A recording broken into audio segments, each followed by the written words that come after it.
Alright everyone, the second game for today is here. We want to look at the counts representing, holy crap. Returns from the coastal bathhouses? Yeah, that's it.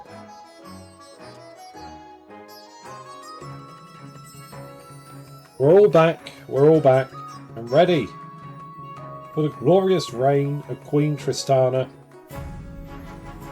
Allow me to introduce you all. Here she is, our new queen, the Zealot Diplomat. We're going to go for a faith ambition initially, and should that faith ambition fail, we'll go for a stability ambition. Very simple. We are always going to follow the instructions of the Archbishop or High Inquisitor if we can. And we're always going to side with the teachings of the Church. Also, we're going to try and keep everyone happy, and we're going to try and avoid Defiance game if we can. And we'd like to keep the peace with foreign powers, but you know, not always possible, but there we are. No scandals, no scandals, no scandals. That is the way of things. Let's see, can I get rid of the bug? Alright, salutes in chat. The bug is vanquished. Boop. Goodbye, bug. Goodbye.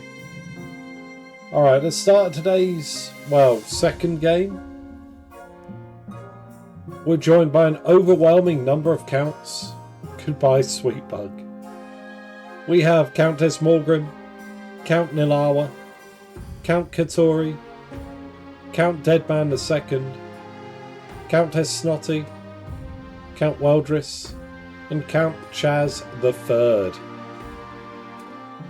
We also have a contingent of hopefully loyal grandees. We have Grandee Whopper, Grandee Dean, Grandee Simsies III, and Grandee Gibbo Nexus. Welcome on into the Grandees. And finally, we have the Patricians, Lord Patrician Mutated Zombie Bush, Lord Patrician Merrow, and Lord Patrician Ephra II. Advisor, welcome on in. There you go, back in the Grandees, Advisor II. Welcome on in. Alright, we're going to start, as always, with the path to victory. Things are looking less than stellar, let's say. Your Majesty, the history books do not look kindly upon usurpers, unless, of course, they prove themselves worthy of the throne they have stolen. When you die, how do you hope the kingdom will remember you? I shall bring the church to glory, and I will be remembered in the annals as a saint.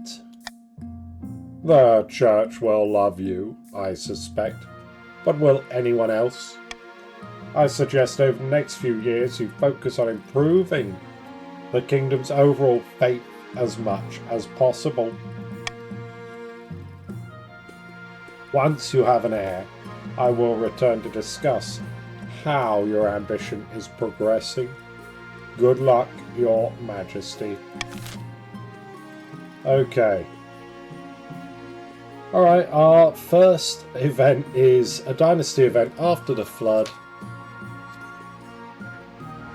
You walk through the council, reflecting on the miracle that led you to the throne.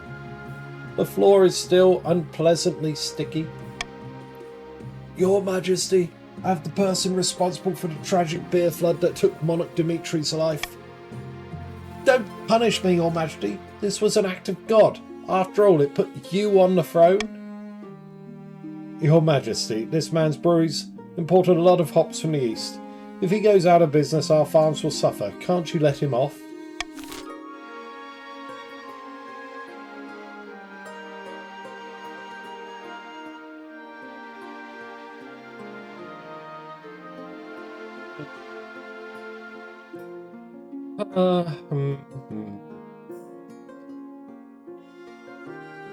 I think we ought to do something. Right. Oh wait, side with the teachings of the church? No. Okay, I mean... we won't have him drowned in his own beer, that's silly. But I think we'd lean to C.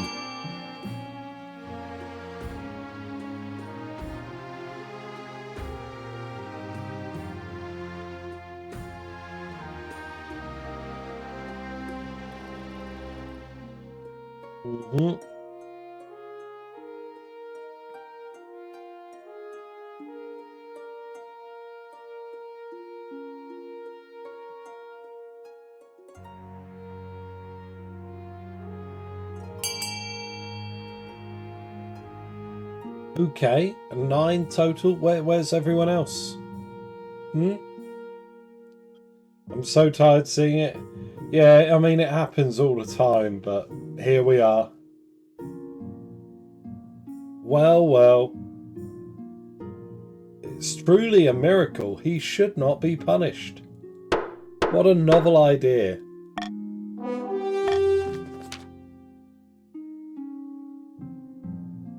Thank you, Your Majesty, most merciful. For the lack of punishment for a brewer responsible for 50 deaths, including the previous Dimitri, sends shockwaves through the kingdom. Business owners across the land realise they can maximise profits by getting away with severe negligence. Workplace accidents skyrocket. Another beverage-related flood seems inevitable, sooner or later. But, more importantly, the decision cements the belief that this flood was an act of God. The ninth has directly put you on the throne. How can anyone challenge you now?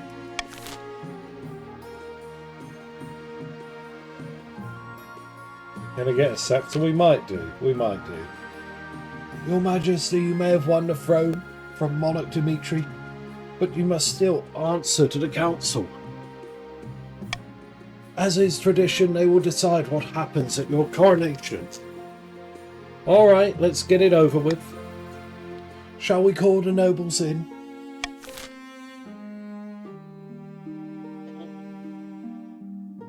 Oh, I don't want to spend treasury. Ooh.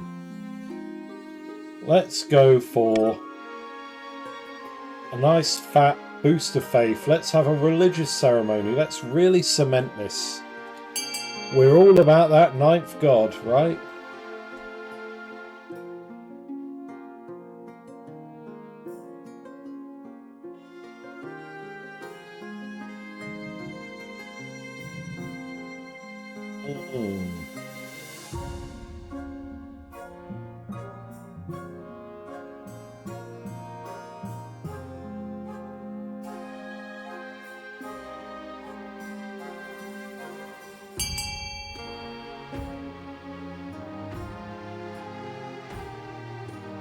Oh, okay. We want military, do we? We all want a little sniff of military. We want to go to the puddle. Soldiers from across the kingdom take part in the parade. They're even outfitted in impressive new equipment for the occasion. As you climb up onto the shield and hold your sword aloft, you realise it's not going to be easy. Your arm quickly starts to hurt, your soldiers stagger and groan under your weight. Sure enough, one of your shield bearers trips on a loose cobblestone and drops you face first in a puddle, in full view of half the city. At least the only thing hurt is your pride.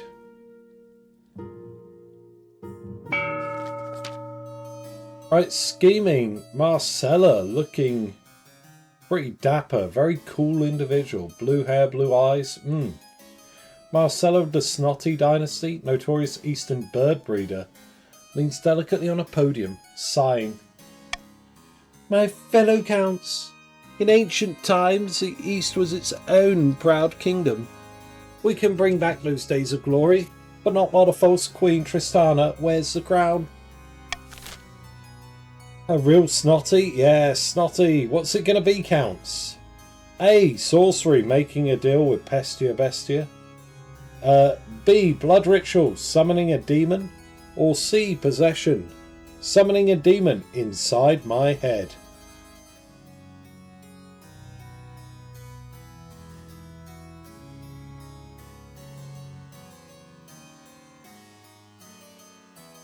I love Katori's optimism. Alright, we're leaning, I think, very much so. Yeah, it's gonna be possession, isn't it?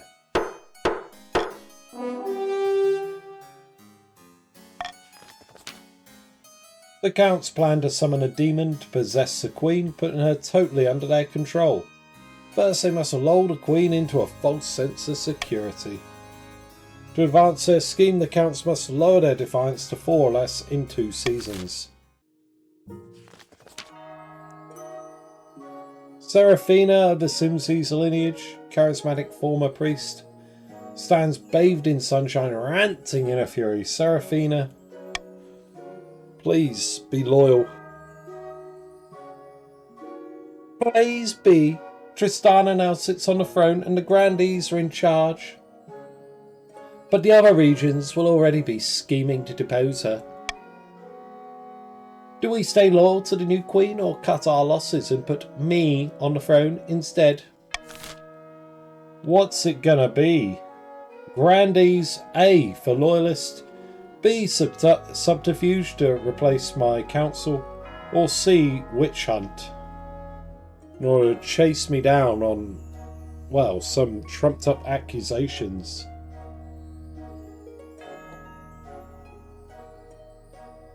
Come on, we worked so hard to get here, right? Right? Oh.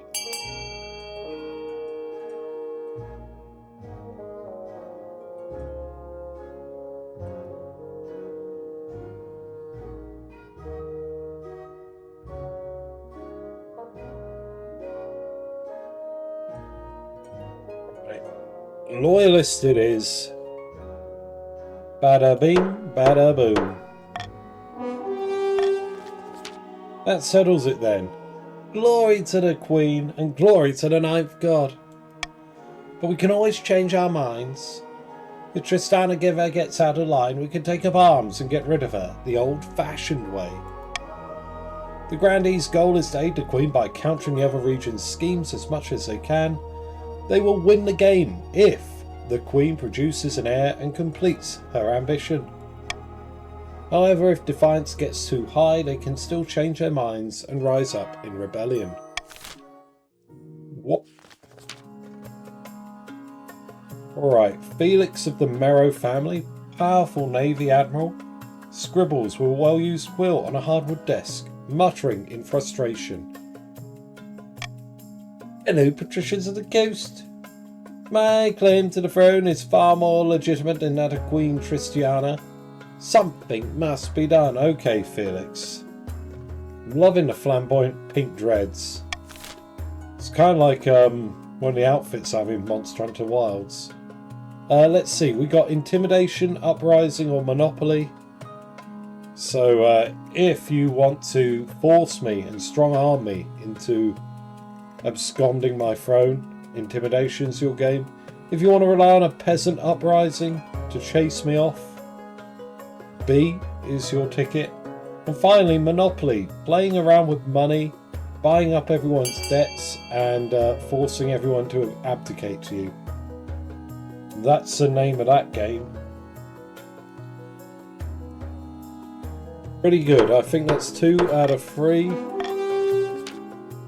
The patricians plan to privatise this entire damn kingdom. First, they must build up their industry. To advance their scheme, the patricians must raise their trade to 5 or more in 4 seasons.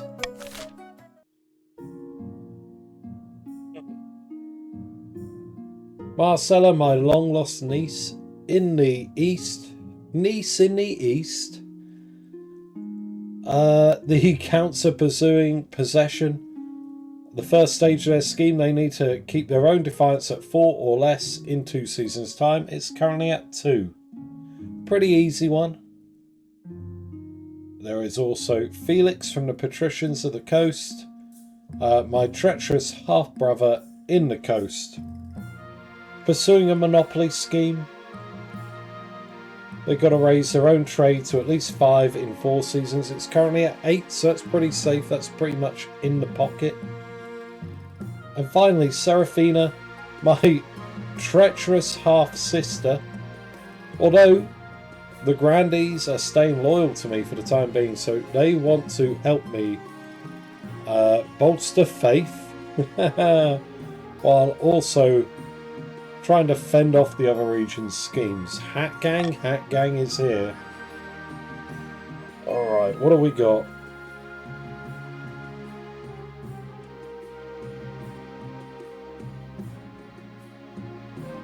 Would I bribe people? I think I would. Ugh. I think I would. Let's just take it.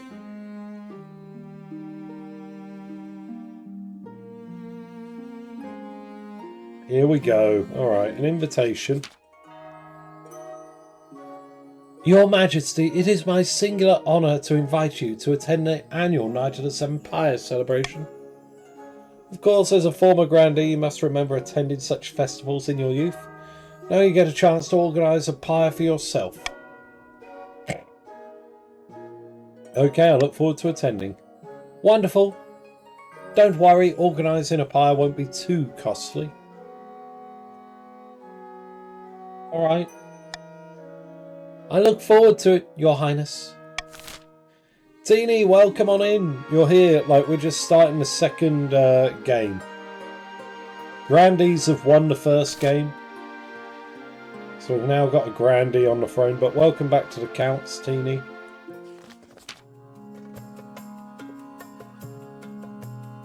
Lord Patrician Ephra Balbazar II is here to see you, Your Majesty. He wants to sell you a crab.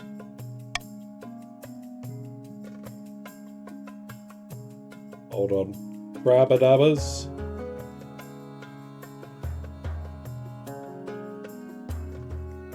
Of course he does. A new trend. It's the latest trend along the coast, Your Majesty. The patricians have started keeping a species of jeweled crab as a fashionable pet. The creatures are so rare that one can now sell for as much as a mansion.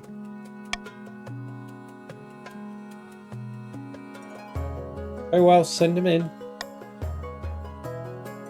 Thank you for seeing me, Your Majesty. I know the price is steep, but I assure you these crabs will only go up in value. Yeah, let's buy some. Counting out your gold, Lord Patrician Ephra Balbazar II assures you that you will not regret your purchase. We need to make money.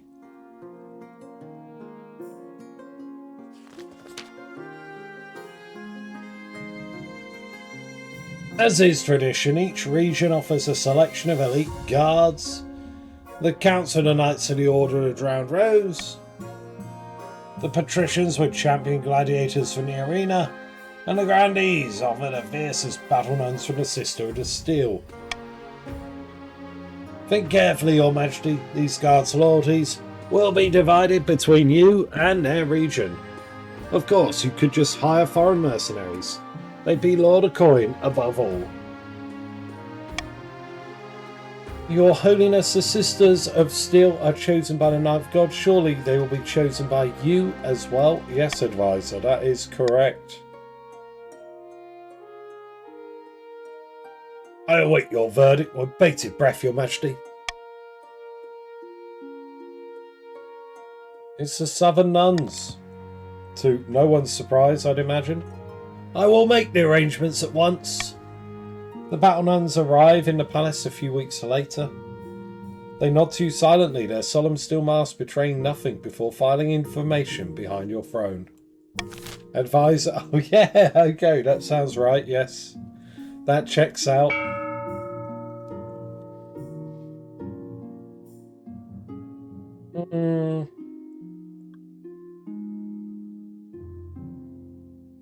Now then. The patricians may want E de Grand Bazaar to bolster their trade. Otherwise, stuff of real note. I guess A the fortress to increase military? Oh my god, yawn, yawn, yawn. Or F the stadium. Or B the observatory. B the observatory hurts my faith, hurts my ambition. Oh god, here's everyone's money. And we're going to start the auction now. Type !fund, followed by the letter of the item you would like to fund, followed by the amount of money you'd like to fund it with. The top two items at the end of the auction will be built and take effect. Everything else will get a refund. You have about 40 seconds to get your funding in. Try not to miss out, as there is a delay on stream, but I will type in chat when there are 10 seconds left.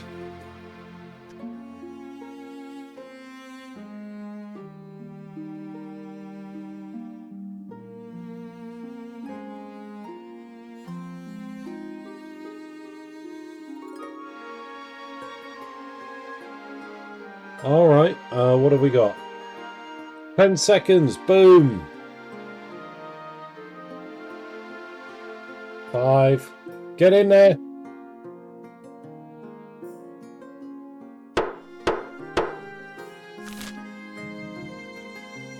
Okay, what is this? Nilawa funding the fortress, giving us some more military to the east. And the patricians, mutated zombie bush has funded the Grand Bazaar.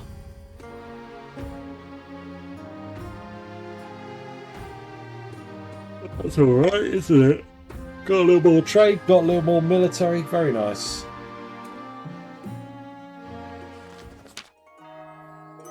This simply cannot go on, Your Majesty. These archboffins think they know everything, but they know nothing in the ninth God's wrath. Please, Your Majesty, we found a perfect site for an observatory. High in the southern hills, but it's on Grandee Simses III's land, and he refuses to let us build there. Such things are heresy. The stars are just as big and close as the ninth God intended. Who put you up to this idea, But it's one of those counts like Nilawa. Yeah, very simple. We want to forbid the construction. Right.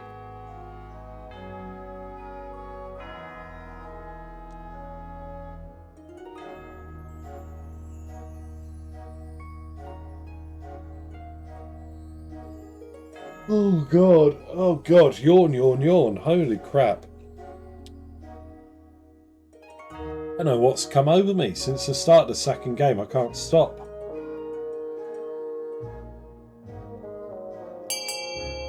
Somebody's pulled my power plug out. Alright, we'll see how we feel. Hey! RW Fawn, thank you for the follow. Hope you're enjoying the game. If you like King of the Castle, I play it every Sunday with chat. So feel free to join if you'd like, actually. Yeah, you can join with !join, followed by your pronouns of choice. Okay, we're constructing the observatory, apparently.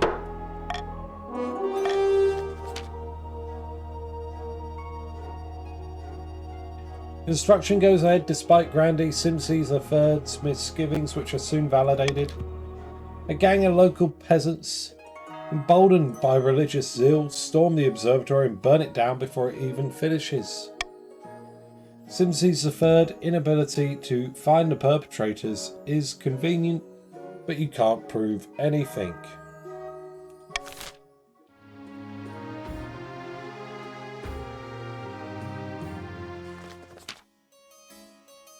Your Majesty, help us, Count Captain Chaz III of the East has been bleeding as dry as...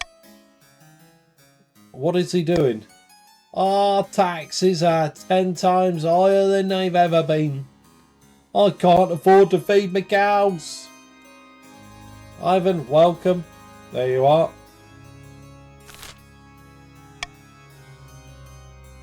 It's true, Your Majesty. Count Captain Chaz III has been taxing his peasants at least twice as much as the next highest noble. It's been a hard year, Your Majesty. I've barely any gold in my vault. I'm just doing whatever I can to stay afloat. It's a matter for the council's consideration.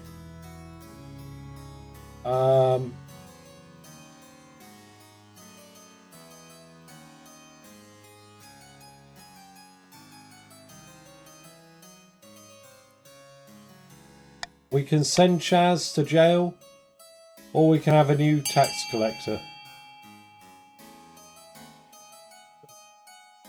I don't like this at all.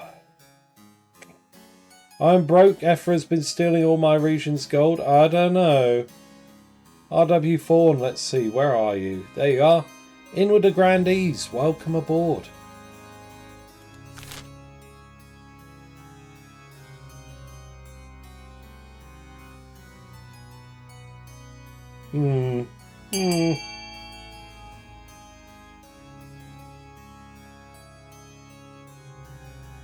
Wow, the counts would rather surrender their taxing rights than betray Chaz. I like it. Salutes to you all for protecting your own. Oh shit, okay, cool, right. We're currently at a tie. Let's do a countdown, 3, 2, 1, and then I'll move on.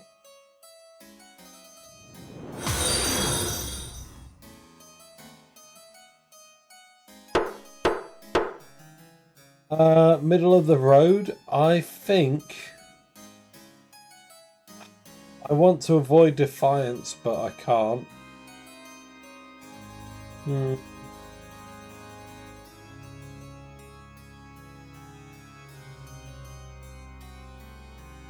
Yeah, I think it's going to be the dungeon. I think the tax collector would set too bad a precedent. So we're just going to throw Chaz in the dungeon. And stars, not the dungeon. Why do you take the side of some poxy peasants? Count Captain Chaz III is flung into your deepest cells and his ill-gotten gold confiscated. All 34 of it. The other counts grumble at this imprisonment of their compatriot. Chaz III has been thrown in my dungeon. Chaz IV will join the council. Salutes in chat, everyone. Chaz, I'm sorry. Kill count climbs up. That's one noble removed from the council today. Well, from this particular reign.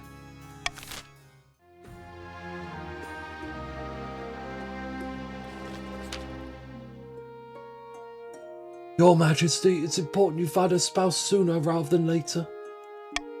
I'll take liberty of finding eligible candidates.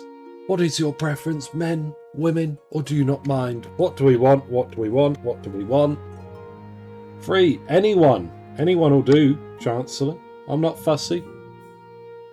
Thank you, Your Majesty. I'll send out messengers to the most influential noble families in the kingdom. Let's see what they have to offer. It's an easy enough decision. Oh, hello, Fawn. You'll marry into the grandees as we agreed before you took the throne, right? I'll marry whoever's the most holy, I think. So if the grandees can give me a faithful spouse, that will be the one. Hidden in a labyrinth beneath an eastern castle, a pair of counts meet to speak of their schemes against the queen. The last time I patricianed Queen Tristiana, she gave me this dreadfully suspicious look. All the other counts are talking about the crown really has it in for us right now. Blood and stars, we must claw our way back into her good graces. The count's aim is to lower their defiance to 4 or less.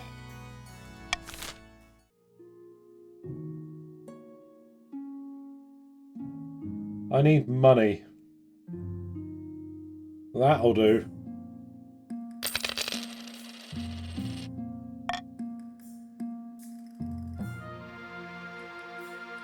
Oh my god, invasion? Crab futures, though, crab futures. Okay, this might be money. The crab craze is swollen to unforeseen heights, Your Majesty. That's good, isn't it? Trade is so profitable that patricians are shutting down textile mills to focus on crab catching. Thousands are unemployed. But who cares about that, Your Majesty? Your box of crabs is now worth nearly double what you paid for it. Let's make some money. Sell, sell, sell! You sell your crabs for much more than you paid? The treasurer appears satisfied with your practicality. Hey! Meanwhile, industries collapse along the coast. Boo! Not good, not so good. But crab stocks are up. Money is in. We are good. Your August Majesty, we're being overrun. Not by sword or spear, mind you, but by lampreys. A particularly virulent breed of soulish sea lampreys, to be precise. Ivan, what are you on about? They must have been introduced by a careless trader. But now they're feasting on local fish and there's no natural predators to stop them. The council must do something.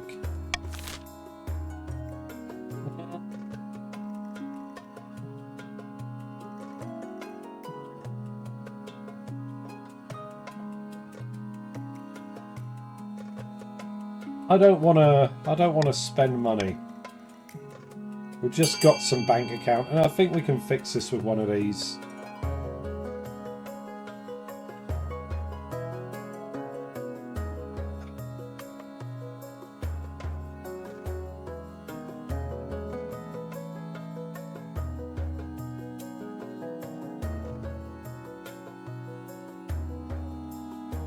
Story about them being a curved delicacy, that might work. But apparently we're going to leave it be. Wait, why do the patricians want to leave it be? It's in their land. Am I missing something? What do you want? It's not even... I mean, I guess a great culling can lower your trade. I don't know about the curved delicacy thing.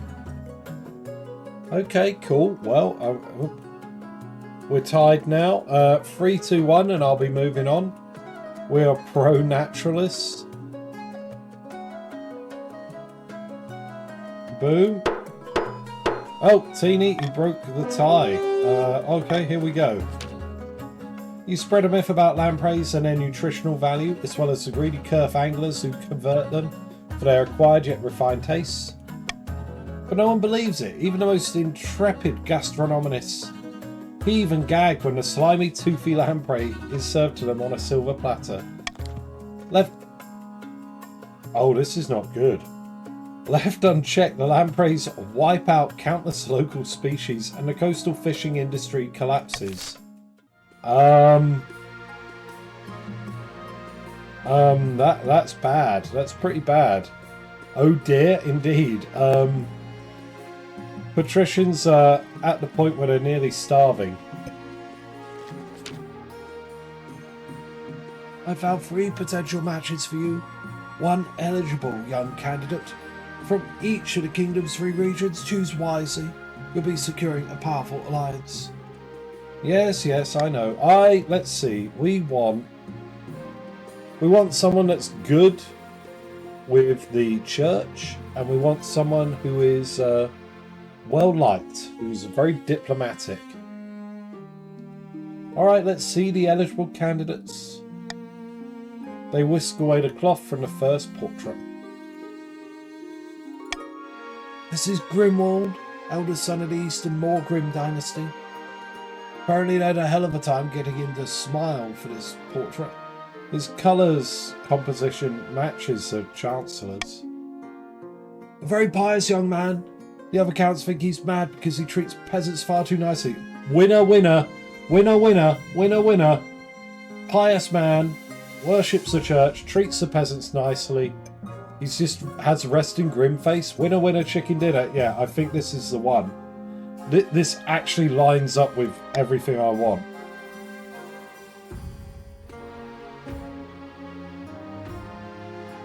On the coast we have Rhoda, wealthy heiress to Lord Patrician mutated zombie Bush's estate. I mean, just look at her. She's gorgeous, and apparently she's got a silver tongue too. Gorgeously bold. She loves to go hunting, which isn't a common hobby among the patricians. Apparently she has a dark side. I don't know much more about it. Yeah, no. And finally, from the south, Zenoverva, eldest daughter of the Dean Uwu lineage. She's preoccupied with honour and has been in few too many duels in her time. When she's not duelling, she's at the library, face buried in some book of ancient history. And she's got grand plans by all accounts. She wants to change the world. Nah way. What do you think? Of course, by picking a candidate, you'll anger the other regions, but you'll gain a lifelong alliance. Yeah, I've made my decision. Grimwald of the Morgrims. Grimwald of House Moon.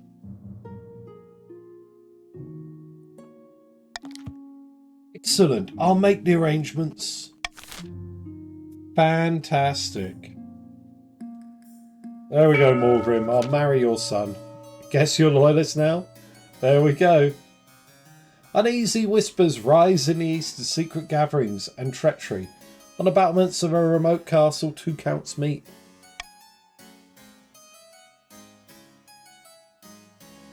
The Chancellor sent me a fruit basket last week to thank us for our efforts in helping the crown. It's working. Our reputation is secure. Our problem is now the Archbishop. His beady little eyes will be focused on us if we're not careful. You must evade him at all costs. For the next stage of their scheme, the counts must lower their faith to 4 or less in 4 seasons. Okay.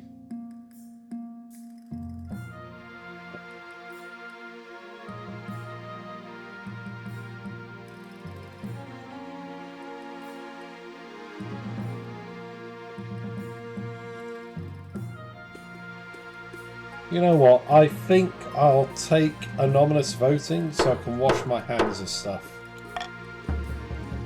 Pats may rebel, but not for long.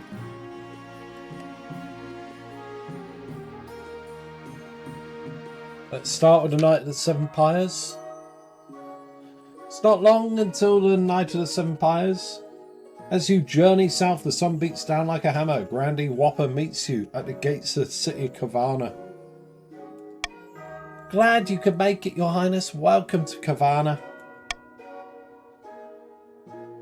Beautiful place, yes. The whole city is excited to have you here, Your Majesty. The citizens cannot wait to see your pyre burn. You will provide the surrounding entertainment and arrange the event's spectacular climax. But first, which of the deposed gods' effigies do you want to be responsible for burning? It's got to be the 7th god. Right. Excellent decision, Your Majesty. Traditionally, the 7th god effigy is over 50 feet high, burned in the central square, usually attracting the biggest crowd. Now, what kind of entertainers will you be hiring to surround your pyre and impress spectators? It's going to be clowns. I must admit, Your Majesty, the things horrify me. But it is your decision. You'll need more than that to draw a crowd, however. Who else? Lion tamers. A spot of danger should keep the peasants interested. Anyone else? And finally, acrobats. Trapezing above the roaring flames, enough to make even a stone heart sing. With all those entertainers, your pyre will be quite the spectacle. That's all. Your work is not yet done, Your Majesty. You must decide on the pyre's spectacular climax. Sometimes we go with fireworks, but those are expensive. The black powder must be sourced all the way from Kerf. A less exciting alternative is to topple the effigy over, like a falling tree.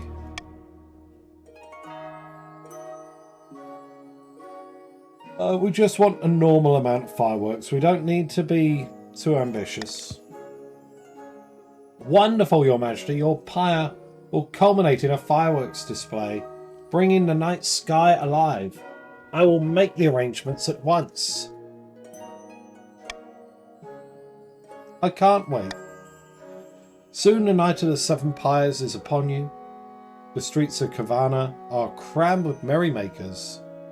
As the royal stagecoach makes its way to the town square, the citizens greet you with cheers and tossed roses. The effigy of the seventh god towers over the rooftops, a 50-foot demon with fearsome horns, and bursts into flames. Out come your acrobats, clowns, and lion tamers. We'll wait anxiously for the crowd's reaction. The clowns honk and squeak, the lions pose and prance and leap through hoops. Overhead, acrobats glide above the flames like doves. The crowd applauds, delighted at the sheer spectacle. Finally, your effigy explodes and fills the night sky with fizzing colours. The crowd coos. The surrounding buildings look distinctly flammable. Hopefully, nothing goes wrong. 80%. Let's go. Fortunately, no stray sparks catch anything alight.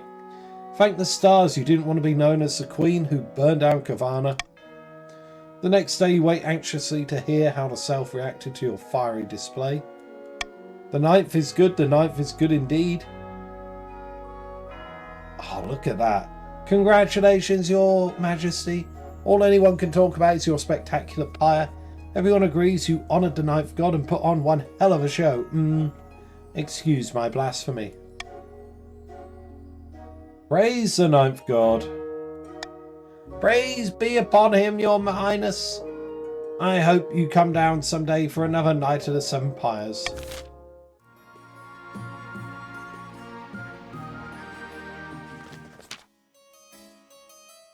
Count Weldris strides into the council chamber, distraught, waving a dead rat by its tail. The fields and barns of the east are overrun by vermin, and we've no more poison for these horrible things. We can't cope anymore.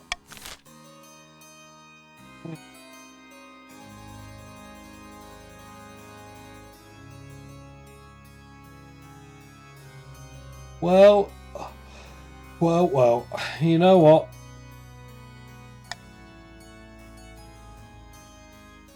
Let's give him some rat poison.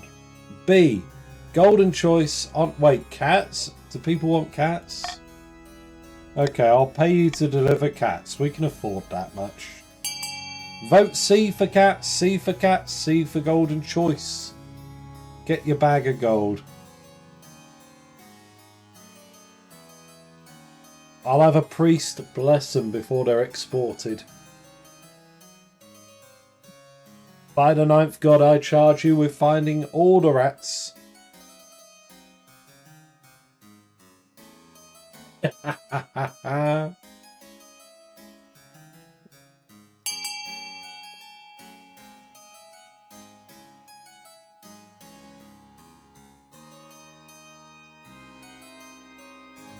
Alright.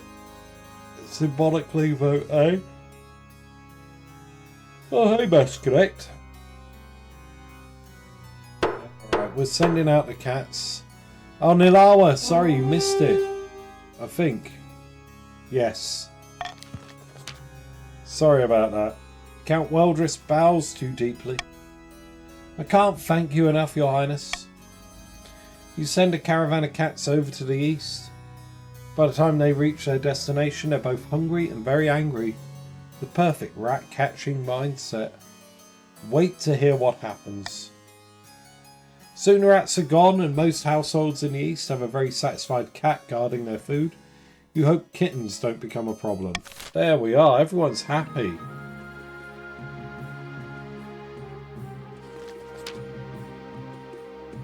Your wedding to Grimwald is naturally the talk of the kingdom. Nobles and peasants alike travel from across the realm to attend. For a week and a day, the capital is one giant party. Feels like you're the only one not taking part. I sense a catastrophe coming? No. No, hangry cats, yeah, they'll eat anything. Feels like you're the only one not taking part. Instead, you're getting ready for the ceremony. Soon enough, you're standing in St. Bertram's Cathedral with Grimwald at your side. Do you take this man as your lawfully wedded husband? I do, Archbishop, I do. Then I pronounce you Queen and husband. After the wedding, of course, there's a feast, and after the feast, a dance. Your new husband, Grimwald, refuses to dance at all, preferring instead to brood in the corner. That's not very cool. By the time you find yourself alone with Grimwald, it's past midnight and you've never felt more tired. Did you see the 8 crows perched on the church tower as we walked into the cathedral? A dire omen. Oh, cheer up, we just got married. Instead of cheering up, Grimwald takes one look at you before bursting into tears. The persons have the right idea. Oh, I got married for love.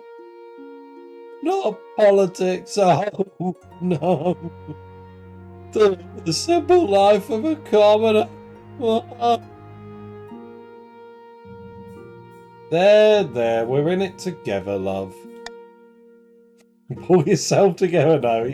That ain't happening. You comfort Grimwald long into the night, listening as he expresses his doubts and fears. As dawn breaks, he falls asleep on your shoulder, exhausted.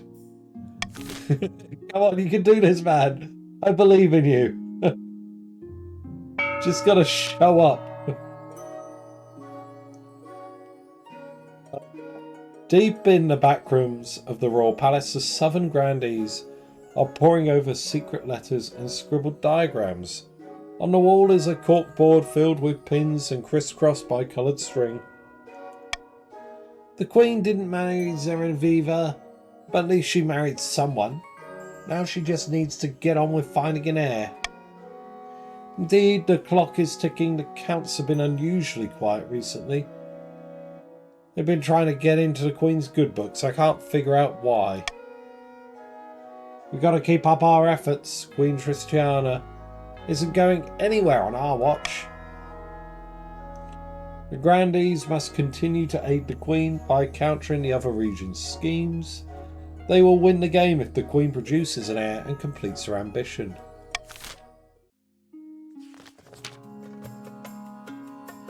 The dingy seaside tavern, 2 patricians of the coast meet to plot their latest scheme. The coast economy has never been better. We're making more money than I know what to do with. Money breeds money.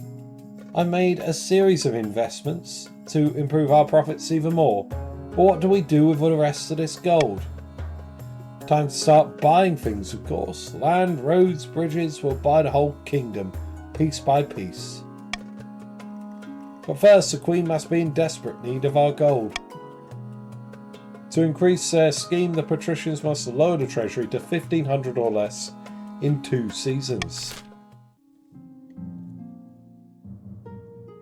Okay.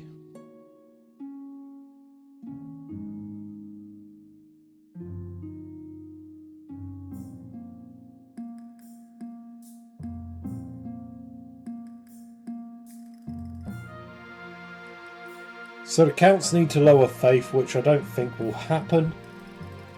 And the Pats need to lower the treasury, which is possible but not likely.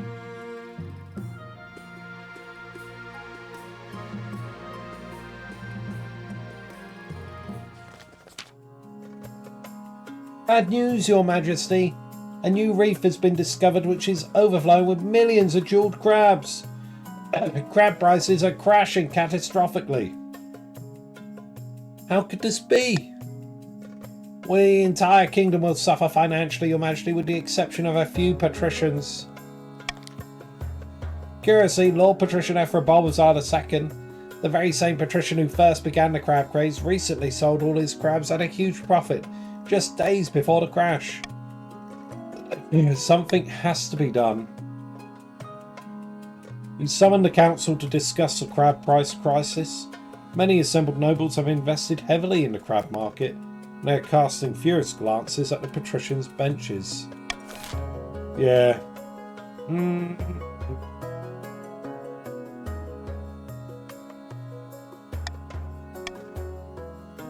We're not going to bail them out. I think arresting Ephra is good. C for crab, right?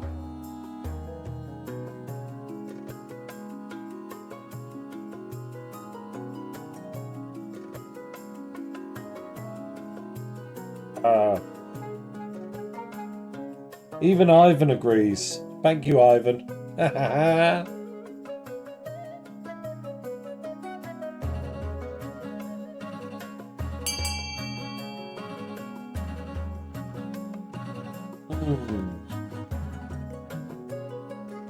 Okay, there we go.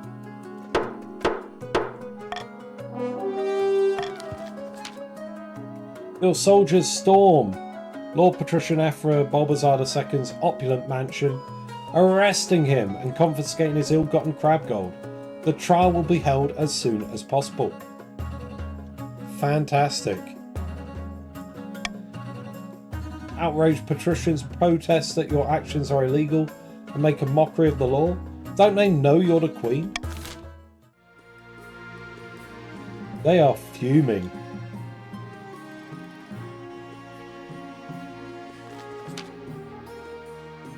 Greetings, Tristiana. I've had an idea. As you know, the people of the East are quite pious. As a member of the royal household and an avid adherent to the church myself, I thought I might go back to my homeland for a time and take the opportunity to preach in your favour. You mean to make me some kind of saint? Not exactly. I mean, unless I really start to like you. But support from the church can't be a bad thing, can it? Go forth and teach them to love me, my beloved husband. Most pleasing. I'll make the preparations immediately. Word spreads fast that the King Consort is planning a tour of the East. Thousands flock to the towns and villages where he plans to stop. Unfortunately, oh no, they're mostly flocking to throw vegetables. The popularity in the church in the East clearly didn't amount to much as Grimwald had hoped. It's not long before he calls off the tour to return home. His tail tucked between his legs. Oh, Grimwald, my darling. Oh, sorry, sorry. Oh, that's rough. I feel bad.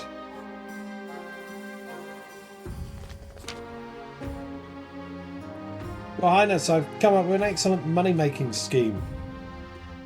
You have a hidden agenda, don't you? Nothing of the sort.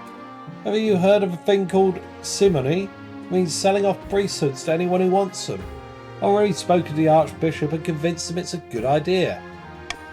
Of course, he'll get a healthy cut of the profits, and so will you. Sounds immoral. Listen, we give priesthoods to a bunch of book readers with nothing better to do. Imagine if we gave them to people so eager to be priests they'd pay for the privilege. I was skeptical at first, but Count Nalawa has really sold me on the idea. Let's put it to a vote, shall we?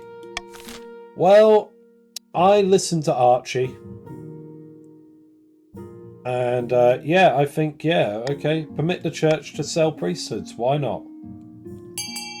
Golden choice on A. Let's all get rich together, I guess. I knew Grimwald. Grimwald was a fantastic choice. I will protect him, no matter what.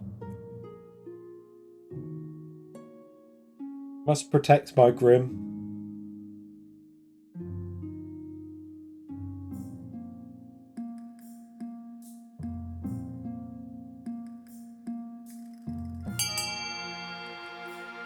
Alright, golden choice is on A, and I think it's going through. I'm going to do a final countdown, 3, 2, 1, and we'll be moving on. No, Archie approves. It's not heresy. Bada bing, bada boom. How delightful. You've done the right thing, Your Holiness. Soon the Archbishop will be swimming in gold. Count Nilawa's prediction comes true. Everyone wants to be a priest, and the church can now afford shiny new altars and even bigger hats. You get kickbacks too, of course. Fantastic. But over the next few months, it becomes apparent that the new priests are sloppy, corrupt, and badly behaved. The common folk lose all faith in the church. Uh-oh. That's it. The last bastion of tens has been wiped from the board. Ooh. Yikes. Rough.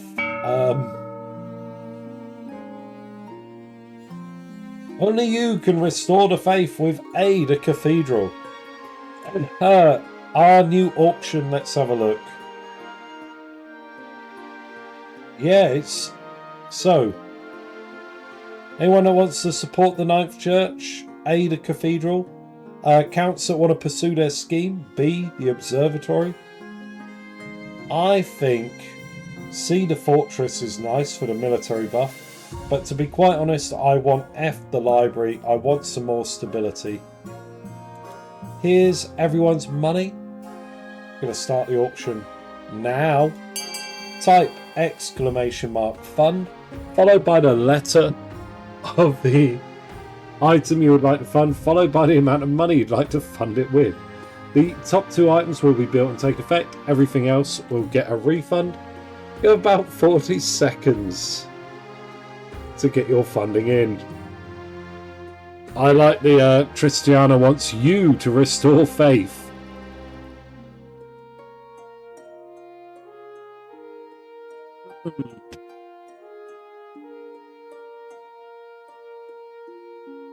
What do we currently got? B and A? Holy shit, that's a lot of money.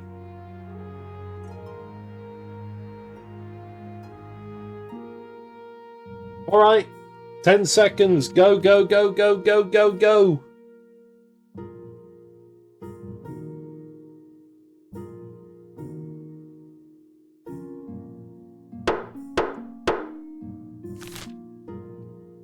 What did we end up with?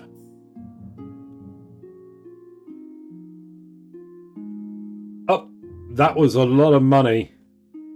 Just to flip-flop on, yeah. That was, well, that happened. That was that.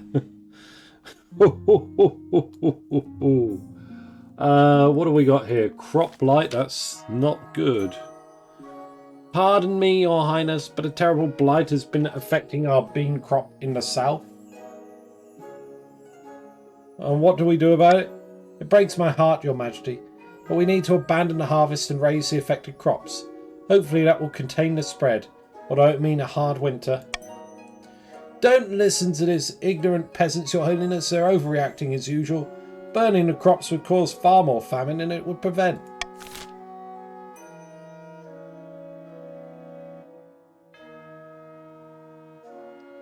We're absolutely not consulting a witch. We can raise the blighted bean crop. We can harvest as much as we can. Or we can pray for a miracle. I believe in miracles. Do you? I think we all believe in miracles, right?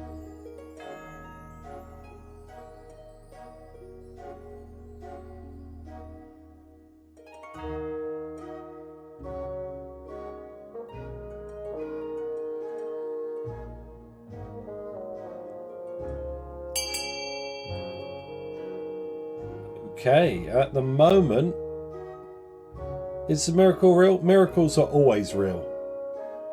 Unless they're a witch. No one has ever failed 60%. It's practically... yeah, it's very unlikely. It's only about 40% likely to fail a 60% roll. Oh, we're tied? Okay. Anyone yet to vote want to decide? Ooh. Pick what way we're going to go. I'm going to do a final countdown.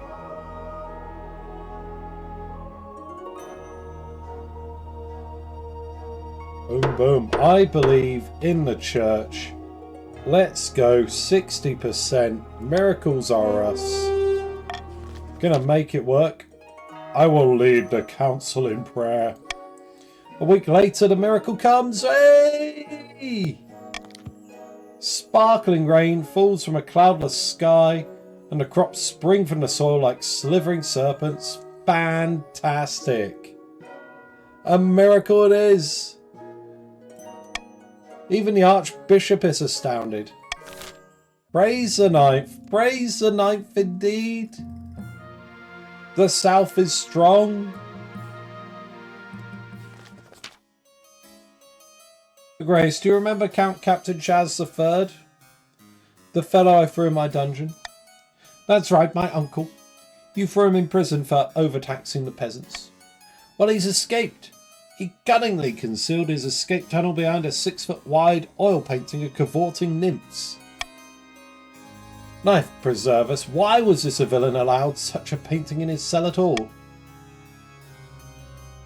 Rare appearance of the watch captain once more. A villain or not, Captain Chaz III was a count and was accommodated accordingly, at the count's request. Let me hunt down this outlaw, your holiness. I'll show these soft-hearted counts how a grandee keeps his prisoners. Yeah, we want to hunt him down, right? Justice. Vote A for golden choice and we'll send out the boys to bring in this escaped convict.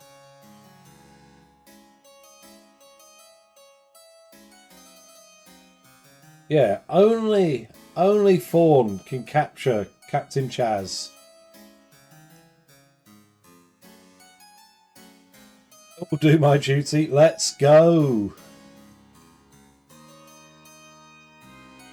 Right, any outstanding votes? A for golden choice. Chaz, what? Oh, you want a bounty? Okay. So, 50-50 coin toss. Don't worry. 50-50, it's practically 100. We're gonna make it. I swear upon my honour, your holiness, I won't let you down. I won't return until I've taken Captain Chaz's head.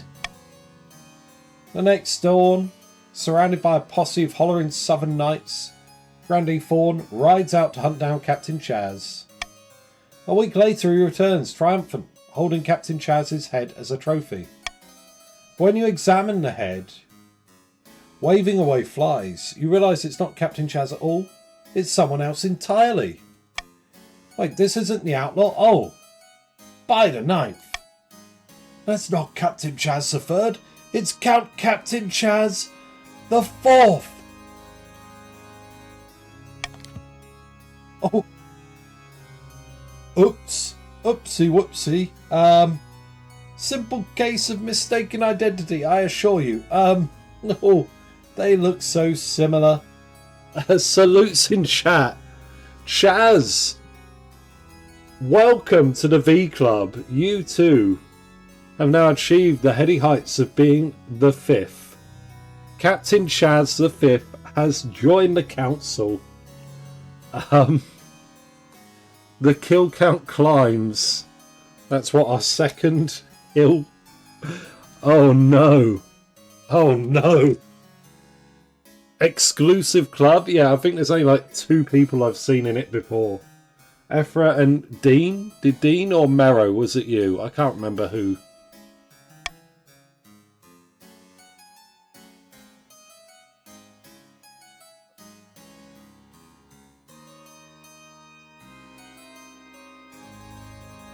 Well, Fawn, I can't forgive you. I'll,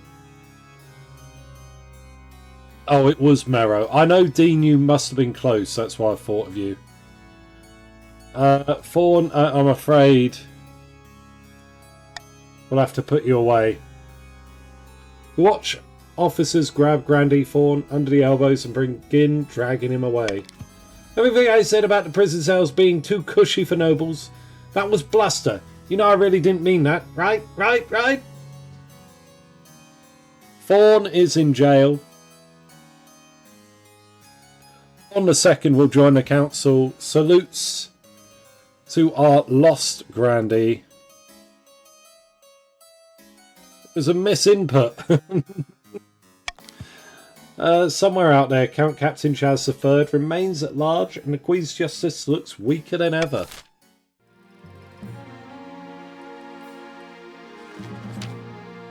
Off to jail, indeed. Ah, that's a cute one.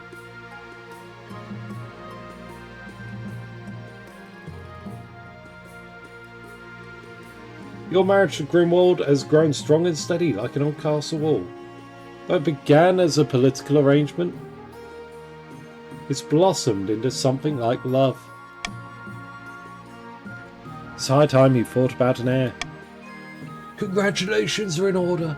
The royal wedding was a magnificent affair. But something's still missing. You need an heir. You need someone young whose loyalty is assured. A child of your own would do the trick, even if they're a bastard. Or the youngest of your many cousins. Me and Grimwald are doing good. We'll have a child, don't worry. Ah, the traditional method. No one will object to that. I'll arrange for you to take a month off from ruling so you can get down to business.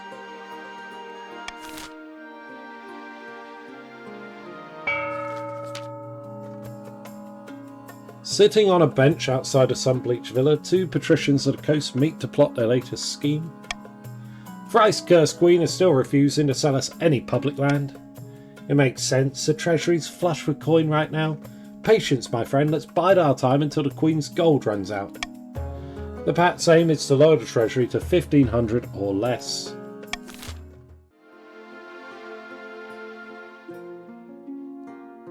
I don't need to cruel tax anyone. I don't particularly want to bribe anyone either, though, so... oh, Pats can... Oh, yeah, Pats can rebel now. Okay.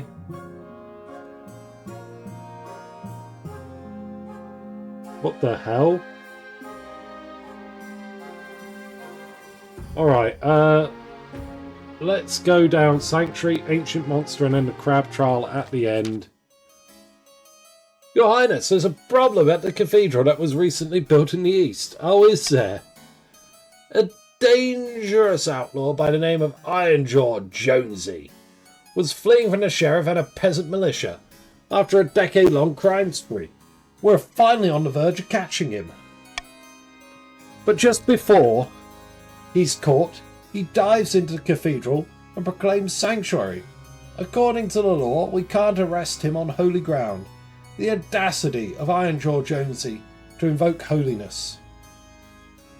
How did he get that nickname? Before he turned to crime, he used to be a champion prize fighter. He could take so many punches that the opponent would get tired and give up. Sanctuary, that's a thing? Yes, it is. The law of sanctuary is almost as old as the kingdom itself. As long as he remains on holy ground, this Jonesy is a child of the ninth and under the protection of his mercy. I will not allow you to violate that, no matter the nature of this man's crimes. Seventh, take us right now. Ironjaw Jonesy is living a high life. Priests are feeding him roast dinners and fluffing his pillows. Gugazi, welcome back. Where are you? Where is Gugazi? Wait, are you, Brain? Why can't I see you?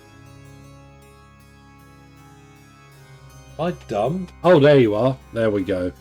Welcome back, buddy. I thought you were in the counts. There we are. You heard the Archbishop? Yeah, we're not going to repeal it, obviously.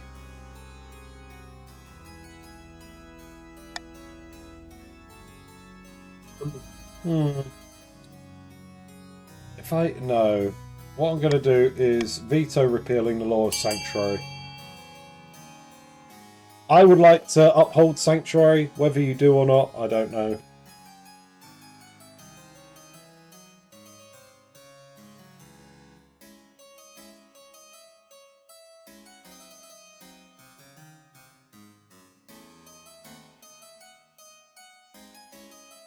Okay, that seems fairly concrete.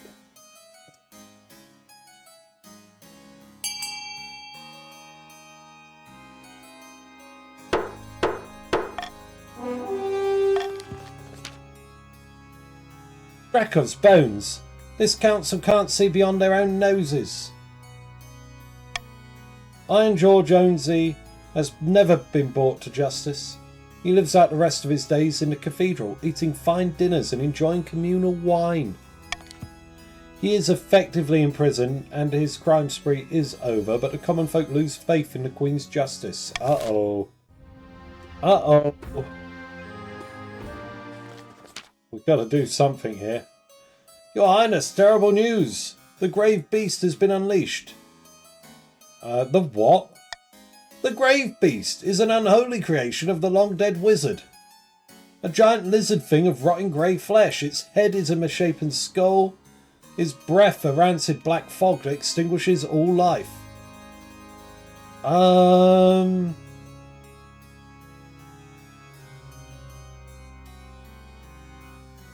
What is this? Have I seen this before? I feel like I might have done. Maybe we send a fellow with a net? Your Grace, the Grave Beast is the size of a house. Oh.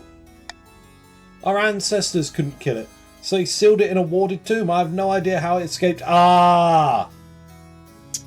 I remember now. I remember. I do. You remember the escaped prisoner, Captain Chaz III? He made his way back to the east after his jailbreak. He freed the beast out of spite, hoping to bring a curse upon the kingdom. That turned against him. Of course, he was the beast's first victim. Well, now we know the backstory, how do we stop it? It's laid waste to 3 villages already. The eastern roads are clogged with fleeing peasants. We can't net the beasts.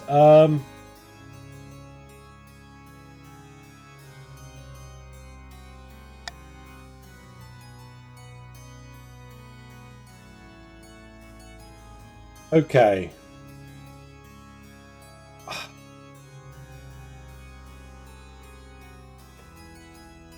No, you don't need to buy blank. You can just type !join followed by your pronouns to join the game. So !join he, she or they. I think... Oh, what do I want to do? I've only seen this like twice.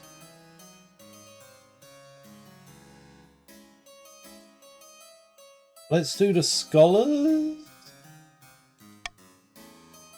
I want to say I don't think I'd side with the wizards because I'm very faithful. Blank silver, welcome aboard. 500 gold if you vote B, everyone. Let's see, where's blank? Blank, you're in with the patricians. Welcome. The patricians are currently trying to push me off the throne, and they want to do so by lowering my treasury. Hope you enjoy your time with us if this is your first time playing the game.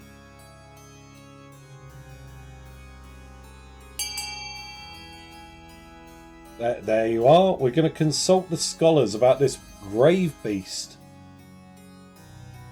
First time, no idea. Okay, well, if you have questions, many of my regulars will be able to give you some answers, even if I don't catch them. But make yourself comfortable. I hope you enjoy your time with us. Let's see. Yeah, we're going to consult the scholars of Quell University. Let's see what we can do. I've scoured our secret library for references to this grave beast. Apparently it was created by Bloomhop the Unhinged, a powerful necromancer who lost at sea centuries ago.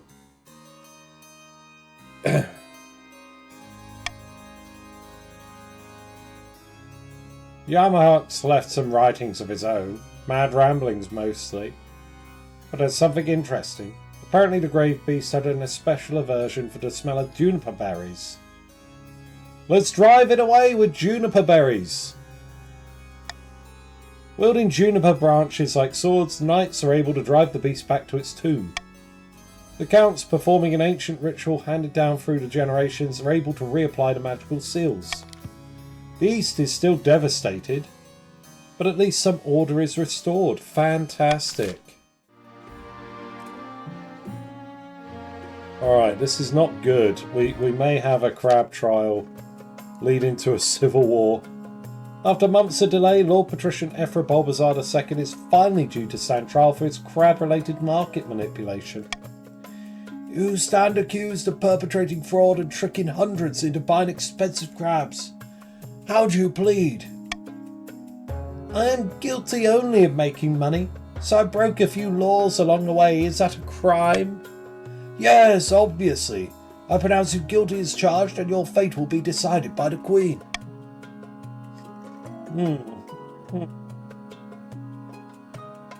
Imprison the guilty party? Yeah, imprison. That's the definition of a crime? Yeah. Lord Patrician Ephra Bulbasaur II is dragged away in chains, wailing for clemency. Most of the watching nobles agree that justice has been done, except for the patricians, of course. To win, I enjoy my life to the fullest of wine, champagne, and a feast every day. Fantastic. Oh no, despot! Look, he broke the law. That's a crime. Please, your majesty, Ephra Bulbasaur II has young children. Who is supposed to pay for the upkeep of his villa? Salutes in chat, everyone. Another noble removed from the council. Damn, that's a lot. We are ratcheting through them today.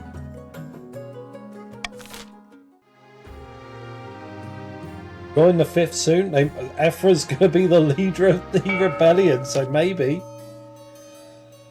The Count rides to a remote, unremarkable spot of moorland. Soon another joins him. Blood and stars. It's too dangerous to make a move against the Queen with the Church so influential. The Count's aim is to lower their faith to 4 or less.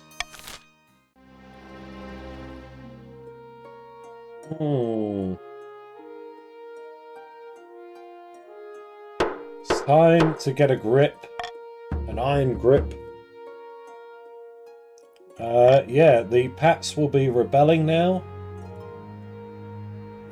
Oh. What sickness spreads? Raise the pitchforks? Yeah, here we go. Your Highness, a terrible sickness is spreading among my troops in the south. What can we do about it? If we let the disease run its course, we'll have lost a lot of soldiers we can't afford to lose. But I'm not sure how much we can do. Perhaps the council can see a way forward.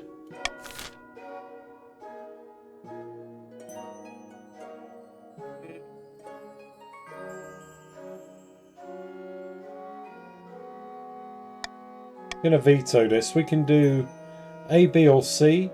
I think C is fine. Unfortunate? Yeah, right at the start of war, right? C would be ideal, but I can send A.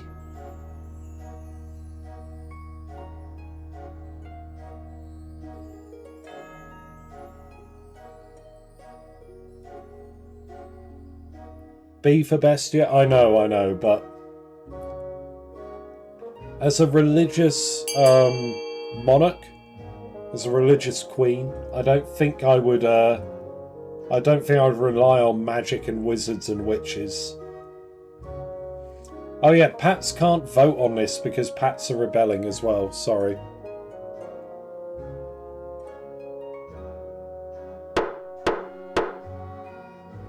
I think it's got to be the quarantine. You ordered the diseased soldiers quarantined in a separate camp. The rest are marched off a safe distance. Dozens of soldiers lie about their symptoms to save their own skin, but fortunately your officers root them out. They're sent back to quarantine. Very few soldiers in the quarantine camp survive, but the sickness stops spreading among your healthy troops. Sometimes sacrifices must be made. Ooh. Right, here we go. At long last, the patricians have reached their boiling point. You're confronted in your throne room by Lord Patrician Merrow, his smile gleaming in the light of the braziers. The patricians of the coast will bring you down, pretender to the throne. We'll rise up and fight for Felix, the true king. This is a formal declaration of war. The next time we see each other, we'll be on the battlefield.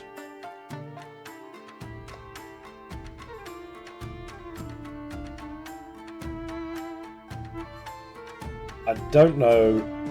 I didn't want to upset anyone, really. I feel like I've kind of screwed up. I wanted to be diplomatic. I wanted to... Fuck me. Okay, one day I'll see your head on a spike, Merrow. There will be many heads on spikes before this war is over. Mine will not be among them. Patricia Merrow strides from your throne room without looking back. I did not expect them to move so boldly, Your Majesty. What are our chances against the rebels? The patricians are formidable, but not undefeatable. I hope they don't persuade any other regions to join their rebellion. That would prove disastrous. How did things get this bad? The leader of the rebellion is Lord Patrician Ephra III. As reason for the uprising, you cite your past transgressions, mainly the profits you made in the ill-fated crab market. Ugh. Urge to murder is rising. Yes, Your Majesty. Hold on to that feeling, you'll need it. So this is it, civil war? That's right, Your Majesty. The kingdom is divided. There will be a lot of death and suffering before this is all over. I can't wait. I'll go dig out the trebuchets. Yeah, Ephra causing a problem that leads to a civil war. Wow, wow. Do you smell that, my friend? Sorry, I think I stepped in some. That's freedom you can smell. Freedom from the mad tyrant Queen Tristiana. At long last, we've risen up against her oppression. But if we want to keep our freedom, we must fight for it. I ask you, my fellow patricians, what will be our opening strike against the Queen? We can launch a preemptive strike against the Grandees to cripple their military. If we suspect the Counts may join our cause, we can call them to war. They'd be more likely to join us if the Queen's authority is low. We can also call upon the Church to condemn this Queen. Or finally, you could send off an assassin to nip this in the bud. Alright, what's it going to be? Pats only. How are you going to fight this war? Petition the support of the Church, says Merrow. Send an assassin, says Ivan. Church is winning out. I wouldn't like the Church. That would be mean. I hope Archie remembers whose side he's on.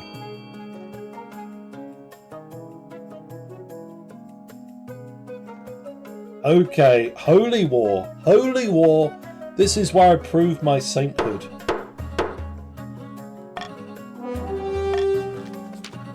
Thank you for meeting with me, Your Holiness. Your message was most heartfelt. How could I turn down those in need? We're all the Ninth God's children, after all. I couldn't agree more. And on that subject, the Church has been suffering lately, hasn't it? The Queen hasn't been giving you the support you deserve. I've done everything. Everything, Archie. Alas, it is true. The Queen has strayed far from the light of the Ninth.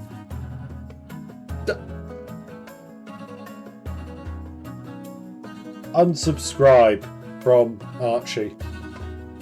Let's unfollow. No longer.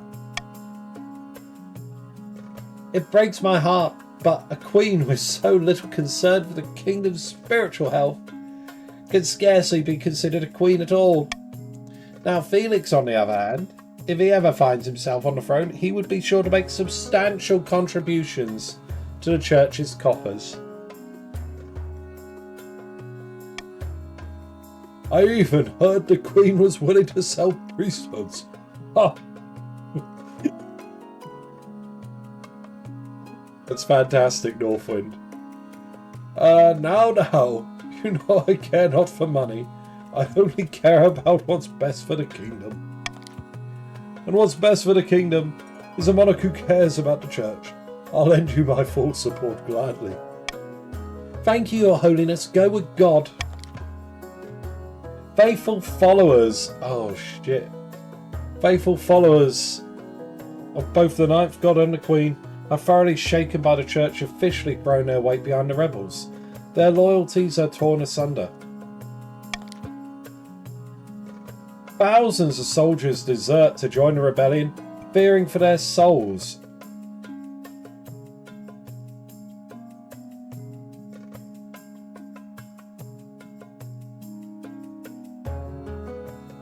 I killed the traitors in my ranks. No, no, we need them. We need men. We need somebody to fight. We need soldiers. Oh my god. This is not going well.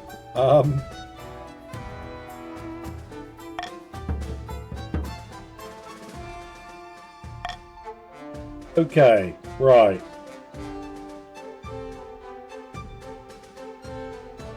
Your fortress besieged, your heir a great battle. Okay. They were considering defection. Damn it all! Your Highness, we must send aid to my friend in the field, KotC Gagazi. Gagazi, what's up? What sort of mess are they in? Coastal forces march through their lands and they hold up inside their fortress. The fortress can withstand a frontal assault, but the rebels aren't stupid enough to try that. They'll besiege KotC Gagazi and starve them out. Gagazi! No! Can't let that happen, Your Grace. You're a close friend, and always lend me a hand when my farms are struggling. Damn right.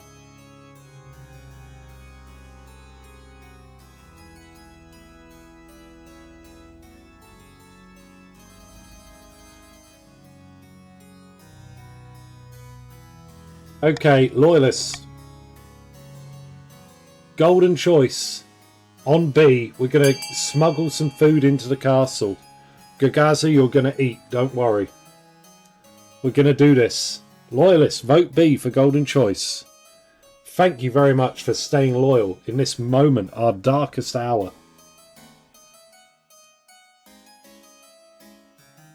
Only you can prevent a patrician on the throne. Ha!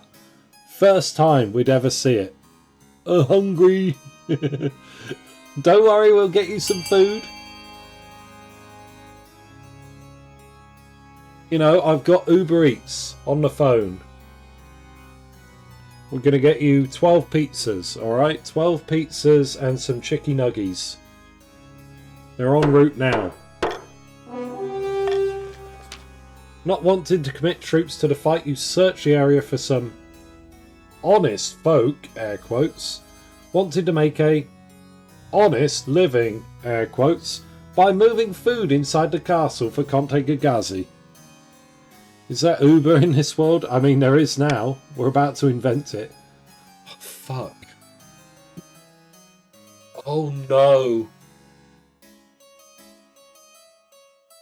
Oh no. Oh no. Oh no! We're cooked, we're cooked! The Pats killed Lord Uber. Uber service has failed to launch. Oh no! But the search is fruitless. The East is not affluent enough to boost its own struggling networks. That or they're all scattered when the war moved in. Oh no. With no one to provide them with support, Count Gagazi's forces inside the castle run out of food in a matter of weeks, forcing them to surrender. The fortress is taken without much bloodshed, mostly. Gagazi is promptly strung up from the battlements as a warning to the other counts. Arms are reappropriated. Oh no. Arms are reappropriated, prisoners of war are taken, and the fortress becomes an important supply checkpoint for rebel battalions entering the east. Salutes to the fallen hero. KotC Gagazi I has died, killed by vile patricians. And Gagazi II joins the council. Oh my god. Oh my god. I will avenge my father, I hope so.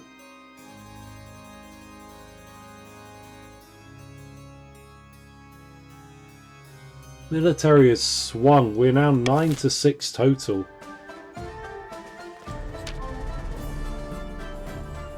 Your quest for an heir is finally complete. You stand before the council, holding a small child in your arms. Should I die, I ask that my crown be passed down to. The council hall is filled with nervous silence. What have we got? What have we got? What have we got? D3, D3, D3. 3. My child. The assembled nobles break out into polite applause. By designating an heir, You've cemented the stability of the kingdom. Your Majesty, may I be the first to congratulate you on the birth of your child? What is their name? Tristiana II. How exquisite, Your Highness. I'm sure that Tristiana will grow up to be a chip off the old block. Congratulations on finding an heir. Now you just need to fulfill your ambition to win the game. Expect a visit from the Spy Master soon. This is not looking good. Not gonna lie, I'm... Oh, Jesus. Okay. Vast armies darken the landscape like the shadows of clouds. Flags are flying, drums are pounding in rhythm with the marching of boots. The kingdom is gripped with civil war. At least that's what you imagine. Most of your time is spent in the safety of your palace, poring over a giant map with your marshal. Your Majesty, the army of the coast is advancing on the capital, led by that treacherous cur, Lord Patrician Ephra Bulbasaur III. I've received word from the commander of our loyalist forces in the south. If they march now, they'll intercept the patricians in a matter of days. Alternatively, they could join forces with the army of the east. It's risky, but together they'd have a higher chance of defeating the accursed patricians. What are your orders, Your Majesty? Please, join forces. Only if you join forces can we win. Very well, Your Majesty. I'll relay your orders to Grandee Advisor II, the commander in the field. Hopefully they'll do as they're told. God knows treachery can thrive on the battlefield. Gagazi, don't fly off. I need you. Oh no, Advisor, sorry. We have our orders, but should we follow them? Yes. Advisor, please, B, follow orders and link up with the counts.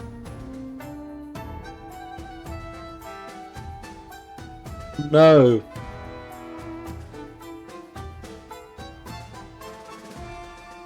Ninth, help us. Yeah.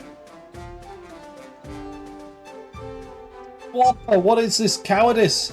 Fawn! No! No! Don't abandon me! Don't abandon the cause! I am the chosen one! You've placed me here to bring the ninth! Oh my god, thank God! Link up with the counts, thank you! Thank you! Oh my god, you got me panicking! Hello, Mass Connect, welcome on in. Where are you? What is Mass Connect? There you are. Welcome to the Grandees. Welcome to the winning side, right? The whole city holds its breath. You stew in your palace, waiting for the marshal's return. Finally, she arrives at your throne room, looking perfectly composed. Your Majesty, as you ordered, the Grandees have turned their armies around to link up with the counts. All according to plan. Indeed, Your Majesty. Let's hope the plan is sound. It's not. It's not. But it's the best we can do. It'll all come down to the next battle, Your Majesty. The fate of the kingdom will hang in the balance. And my fate too. Heh, that's true. Never fear, Your Majesty. If we do lose this, there are worse fates than a swift head chopping. Over the next few weeks, it becomes clear the Southern Army's retreat has given the patricians free rein to pillage and plunder the south. The rampaging coastal troops descend on farms like locusts, taking everything to feed thousands of hungry soldiers. It's a swing of free? Meanwhile, shops, churches and manors are plundered and their stolen loot shipped back to the coast. Holy crap. My money? Yeah, look at it. But while the south suffers, southern forces link up with the counts. Now the joint army of the Grandees and counts rush to meet the patricians in open warfare, and the winner will either end your reign or preserve it. Damn!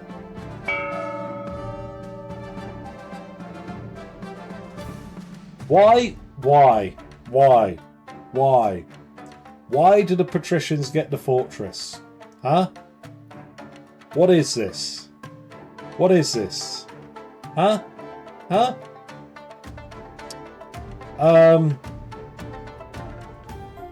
I would like the monument maybe. I don't know what else is good. Oh my god. So asking for a friend. If the counts don't attack, do they have enough time to join? Ready to face the Armada? I don't know. What do you mean? Do they have enough time to join? Yeah, they should be fighting. Here's everyone's money. Starting the third auction of this game.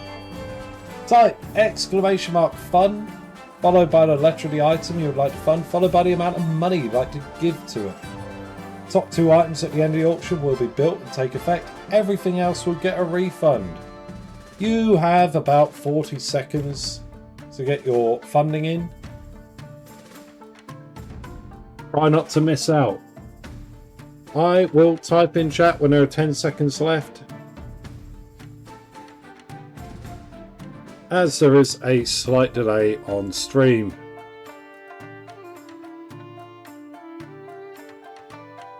What have we got here? C and E? Aqueduct. Of course the fortress has money on it. Of course it does. Boom, 10 seconds.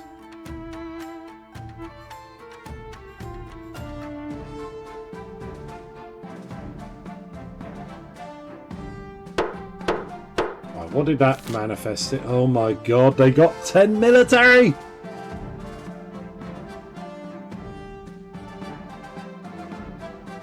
This is not good. This is not good. This is not good. This is not good.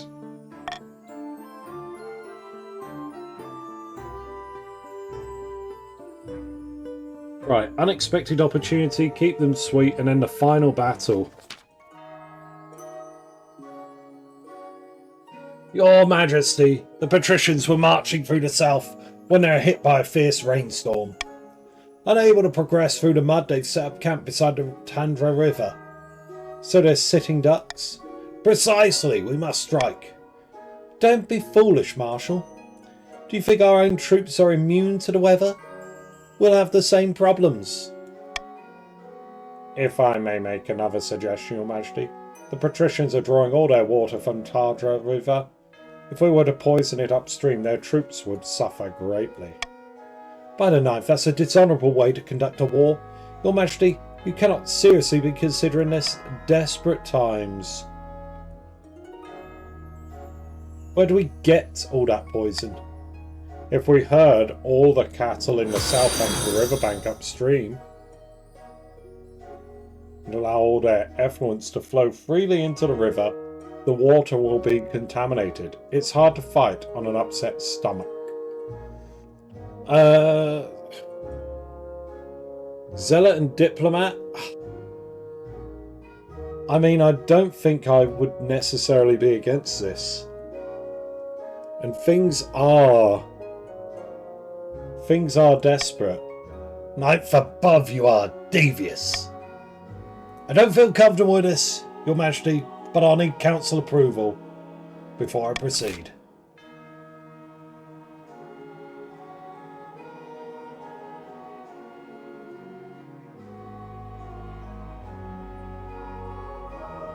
Ninth God very much did nothing. Prevent poison. Okay, money for poison. Vote B for golden choice, everyone. Come on, we got to do something. If we go into it like it is, we're going to lose this war. Join the right cause and the Holy Crusade? No, no, no, no. This is the Holy Crusade. I am the shitty saint. I am the saint that shits in the waters and poisons the patricians.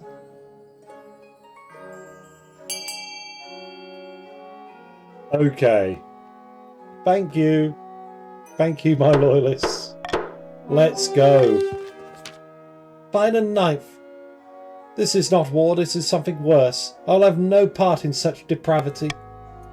You won't regret this, Your Majesty. Leave everything to me. Over the next week, hundreds of farmers across the south rise to the occasion They gather their cattle and drive them on the banks of the Tandra River, upstream from the stuck rebel camp. Literal tons of effluents pour into the water. By all accounts, it turns a lovely shade of chocolate brown. Within days, coastal troops who had been drinking happily from the river find themselves spewing at both ends. It has a terrible effect on the rebel morale, of course, especially when they run out of clean underwear. What did I tell you? That softened them up nicely. Okay. Oh, it succeeded. We might have a shot. You must have noticed the counts aren't happy, Your Majesty. Nobody's happy. The rebels have a keen eye. They'll take advantage of the situation. If the East joins the rebellion, we'll be in serious trouble. Very well. When you call the council whisper amongst themselves, glancing in your direction. How long will this take? Each minute I spend away from my lands, I sense the patricians approach. Yes, it's not been the easiest time for any of us. I just hope we can all have a productive time. It's kind of fitting Gagazi. I mean, Gagazi the First just got killed by the Pats, right?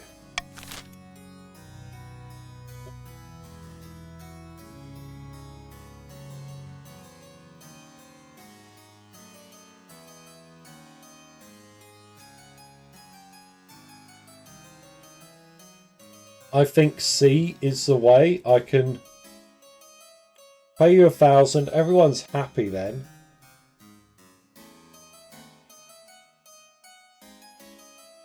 Right?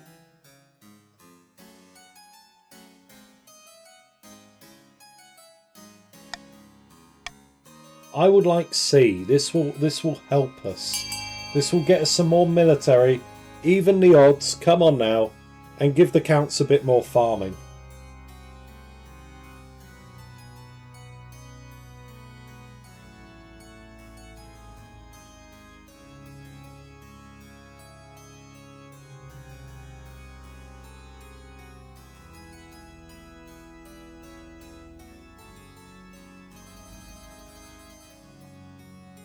We obviously need to rebuild their food. Because they've been starved out of their castles. So you have the treasurer arrange the funds, and after a few weeks she comes to see you regarding the eastern farms. I am pleased to say the crops are thriving in the east, Your Majesty. An army marches on its stomach, and the troops now march in step with confidence. Perhaps more importantly, the counts are praising your generosity. You can only hope their good road lasts. Alright, 7 to 9. It's not great, but it's not terrible. A month ago, battle was averted, but that battle cannot be postponed forever. The grandees and the counts are all that stand between the patricians and the capital. A final battle deciding the fate of the kingdom. I'll send word to the counts that it's time to strike. We can only hope they listen to our orders, Your Majesty. 80%! Come on, counts! Do it! I'm counting on you! Prayers! Send the joint forces! Praise the ninth! Praise the ninth! In the name of the ninth God! In the name of the church! Defend the realm! Oh my god. Oh my god, we got to keep these vile patricians at bay. Death to patrician scum. Dial it back a little bit. I know it's roleplay, but yeah. Maybe a bit much there. We have to fend them off no matter what. When she returns, she strides into your throne room, a triumphant gleam in her eyes. Marshal, report. We caught the patricians by surprise as they were fording the shitty river. Classic pincer manoeuvre. The counts attacked from one side, the grandees charged from the other. You should have seen it. The river ran red and brown that day. An utter slaughter. So, we've won? Yes, Your Majesty. Unless something totally unexpected happened. At that moment, a frantic soldier bursts in. Your Majesty, we've received word from our scouts. I don't know quite how to say this. Spit it out, damn you! Yes, ma'am. Your Majesty, the patricians must have split their forces. The army we defeated was a diversion. They've got another regiment making its way through the Crownlands. They'll be outside the capital in a matter of days, and the Counts are too far away to help. What do we do? We have to prepare for a siege. We've got a lot of work to do. Build up the capital's fortifications, stockpile food, train up a citizens' militia. But don't worry, Your Majesty, this is the last-ditch ploy of a defeated enemy. We need to outlast the siege, and the Counts will come to our rescue.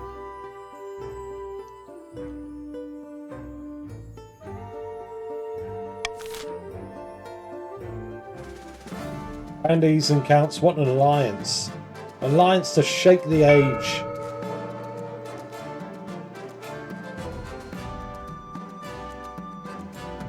Thank you. Truly. Counts, Grandees. You were the real kings of the castle. There we are.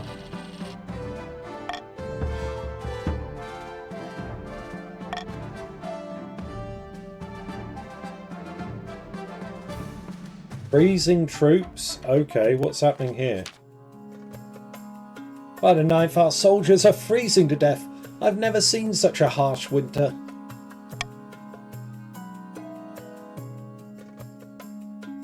We need to do something about this soon, or the Queen will tap us with a sword hilt and shatter us all into 1,000 pieces. But if we pull out now, it'll give the Queen and the Loyalists a chance to recuperate. What's it going to be, patricians? Are you going to pay for better equipment? Are you going to pull your troops back to recuperate? Or tell troops to maintain the siege at cost to your military?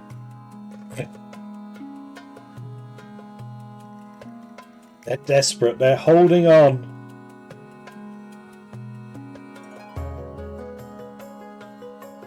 They've got to pay for it, right? Damn. He seems nice, just dying on the picket line. It's costly to source equipment quickly and at scale, especially in the middle of a war, but the patricians provide the troops with heavy winter cloaks and cold water bottles for the freezing nights. The siege is maintained and freezing becomes less common cause of death.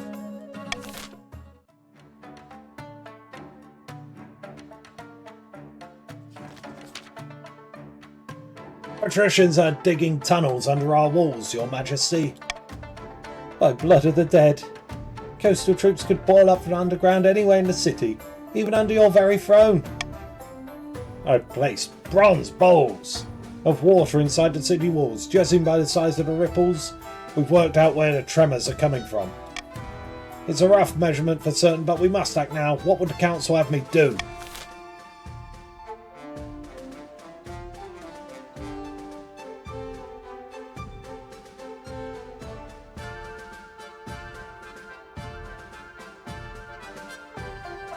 Let's just smoke them out.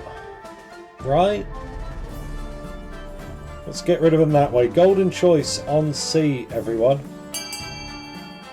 They're there in their big heavy coats, so let's fill it with smoke. Let's make them hot, hot, hot. Smoked patrician. My favourite.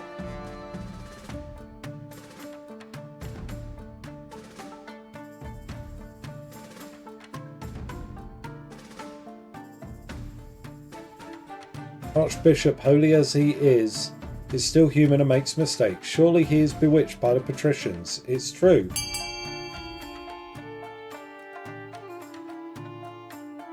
They're on the right side? No, they're not. They're not. They're done. The goose is cooked.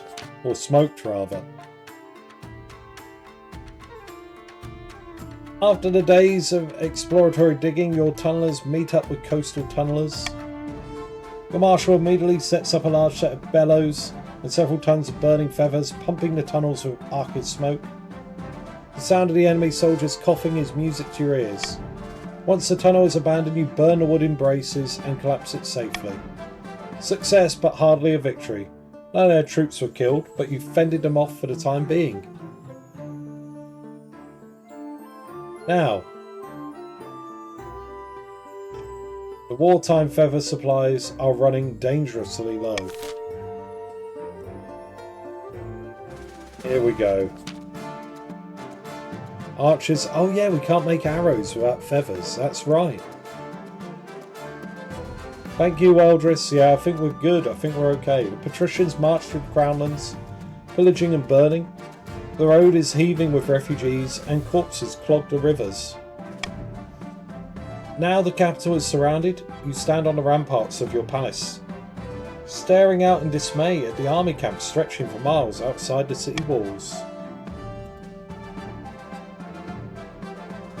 Get down from there, your majesty. If they get lucky with a crossbow bolt.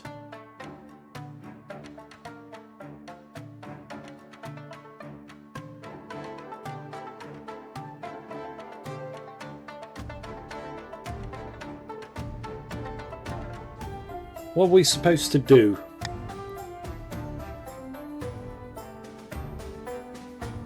The grandees and the counts are still out there, your majesty. Their combined armies smashed the rebels in the last battle, and they can smash them again. I hope they get here in time. The ninth god will decide our fate. Our fate? Our fate. As you finish your sentence, an immense trebuchet hurls a 10-ton boulder towards the capital. It crashes into a nearby clock tower, smashing it to smithereens. Like I said, your majesty, you better get inside.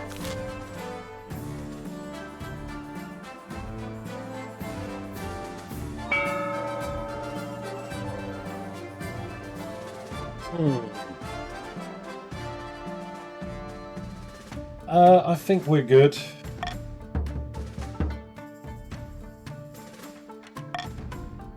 Yeah, rebellion's still in effect. The siege grinds on. Another dawn breaks. A great army of the coast sprawls outside your city walls. For the last 3 weeks, they have tried to fight their way in.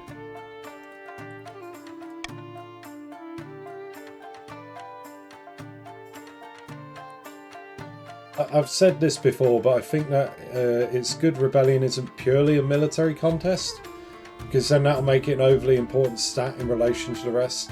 It is kind of important for the battles, but for the side things, yeah, trade, farming, both come into it. Faith for calling on the church. So there's a lot of different things going. The siege drags on, and your food supplies are dwindling. The city streets outside your palace explode in daily riots as citizens demand to be fed. We're surely doomed. Ah, well, all things must come to an end. Grimwald, snap out of it! As evening draws in, horns blast outside the city walls. The patricians are mounting a final attack.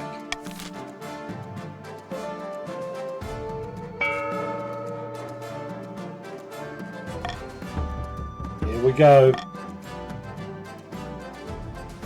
A grim dawn. You can call Grimwald a jester if you like. The sun rises on a city in turmoil. The patricians began their assault last night, and you've heard nothing outside but the screams and howls and clash of blades since. Half the capital is in flames. Soldiers rush back and forth, shouting panicked orders. You haven't seen your marshal since the night before. Perhaps she's already dead. But your honour guard are in the streets outside the palace, building a barricade and organising last-ditch defences. Vital work, but you're vulnerable without them by your side. The royal court is empty except for you, your husband and your child, cradled in the arms of their nanny. Their crying is giving you a headache. I've accepted my death. You should do the same, my love. Oh no! Why are you always so knife-damned and miserable? Where there's life, there's hope, Grimwald. Whatever you'll say, your delusions help you cope, so I won't argue. Your Majesty. You must see this. Follow me. Follow the Spy Master. Snap out of it, Grimwald! She leads you and Grimwald to the palace walls. Well, you look out over the endless mass of soldiers rampaging through the city streets. In the darkness of dawn, you can barely make them out, only silhouettes and countless glimmers of torches. You duck as a burning arrow sails overhead. Why did you bring me here? Look closer, Your Majesty. The army is shifting and convulsing, like a great beast in pain, horns trumpet, hooves thunder.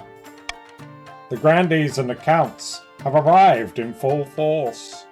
A mighty hammer, smashing the patricians against the walls of the city. After that, it's just mopping up. The patricians make a brave final stand, but they don't stand a chance. Their army is crushed. For the 9th! For my father, for the kingdom, for Queen Tristiana! Oh, man.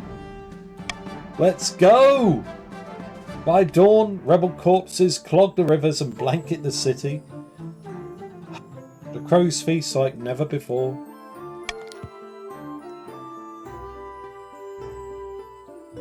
Soon armies of the grandees and the counts are parading through the city, waving their banners and showing off their loot. Meanwhile, Lord Patrician Ephra III, leader of the rebellion, is brought before you in chains. Common folk crowd into the palace to watch the trial. We're doing what was right. Someone had to put a stop to your tyranny. To the dungeon. Stiff backed and silent, Lord Patrician Ephra III is dragged to your obelisk. He is thrown into the darkness to reflect on his treachery. No death. You can sit there with your dad and talk about crabs. And just like that, the coast is defeated, the rebellion is over, and the kingdom is yours again. As you sit repleasant atop your throne, the common folk light out a mighty cheer. Long live the Queen, they shout. Long live the Queen! Yeah.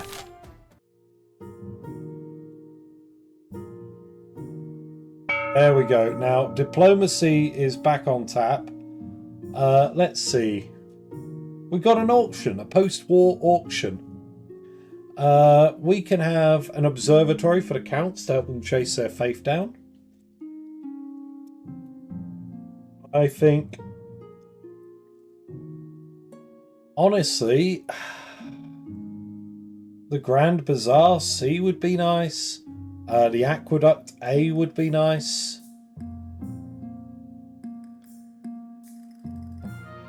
Sparing him is a mistake, my queen. I do not accept this. Well, look, we gotta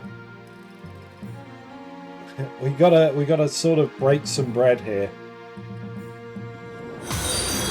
Oh, Blank Silver, thank you for the follow. I play King of the Castle every Sunday, so if you're enjoying this, be sure to come back every weekend. We'll be continuing this very save file next week. Let's see, here's everyone's money. Another Thieves Guild. Jesus. Type exclamation mark fund followed by the letter of the item you would like to fund, followed by the amount of money you'd like to fund it with. Top 2 items will be built and take effect at the end of the auction. You have about 40 seconds to get all your funding in, but there is a slight delay on stream, so I'll type in chat when there are 10 seconds left.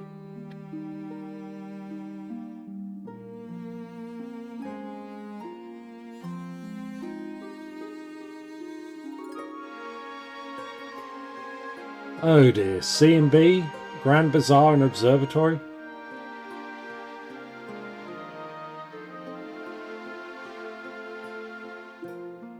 Yeah, I'm sorry, Gagazi. There we go. Boom. 10 seconds.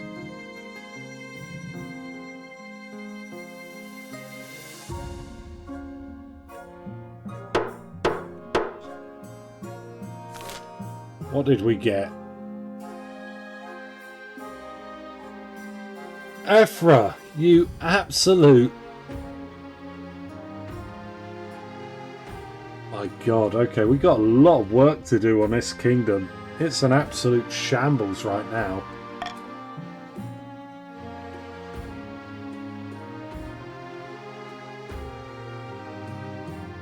Just in time? Okay. Oh dear. Okay, Hordling attack. Your Highness, I'm ruined. Hordlings have occupied my vineyard and driven away my staff. I will what's a Hordling? Grubby little creatures like fat green babies with claws. Hard to kill. Fire is the only way to get rid of them permanently. Whatever you do, we should do it soon. They're eating all of my grapes. Very well, let's assemble the council. Ninth, bless you, Your Highness. What can we do?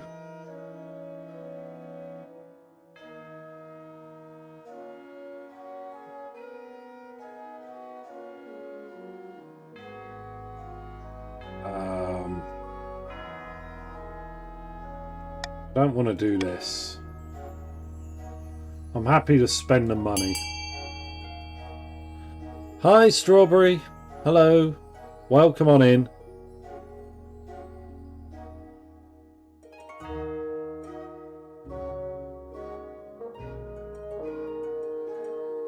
Let's see. It looks like we're going to hire an adventurer. Suma, welcome back on in. Where are you? There you are. Oh wait, is this your first time with us? I recognise your name though.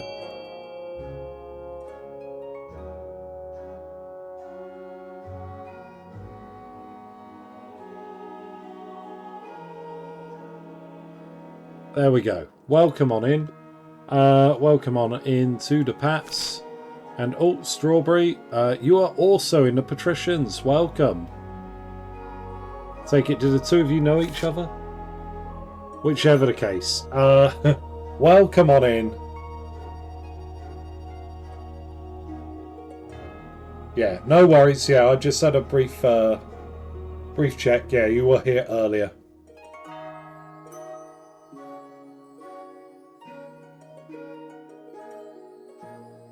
You're with me? Yeah, okay, yes, no worries. Well, welcome on in.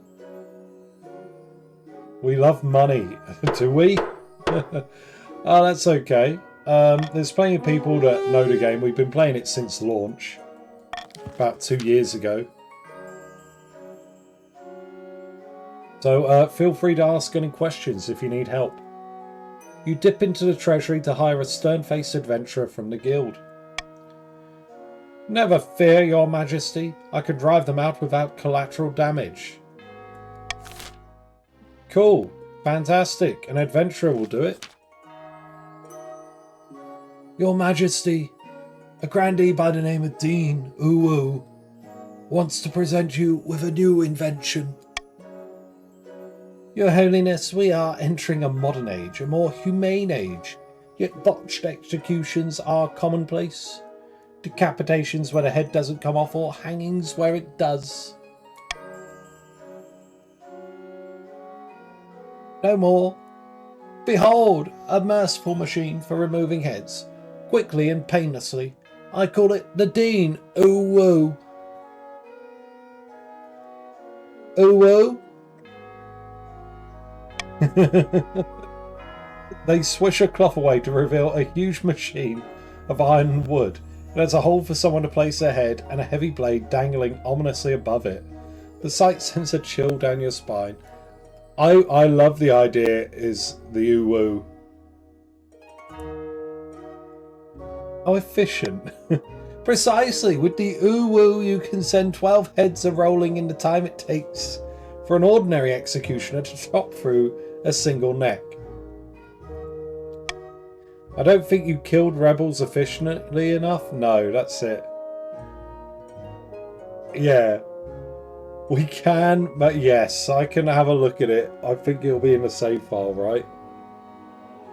Just tell me what to look for, Morgrim, and I'll sort it out. Fine, yeah, let's bring it to the council. You won't regret this.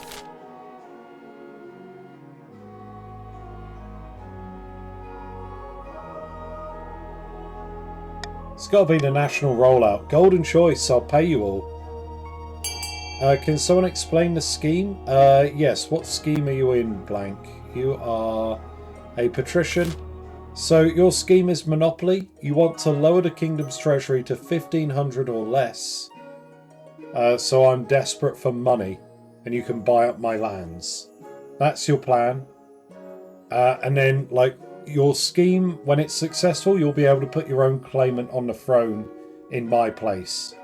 So ultimately, both the counts and the pats here are scheming to try and get me pushed off the throne to put their own claimant in my place.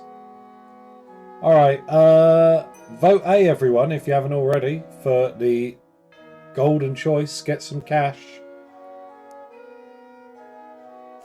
As you can see here, the grandees are staying loyal to me.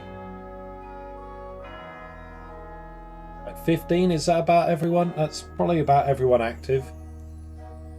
Ooh-woos. Ooh-woos for everyone.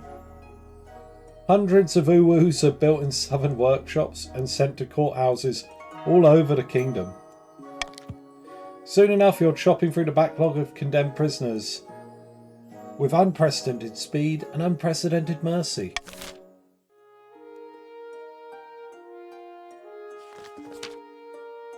Here we are. At the start of your reign, you said you wanted to be a saint. You're well on your way to reaching that goal. The Church has never loved a queen more. Well done, your majesty. But to shut down your nobles' scheming for good, we need to build on that reputation. Your advisors have some ideas.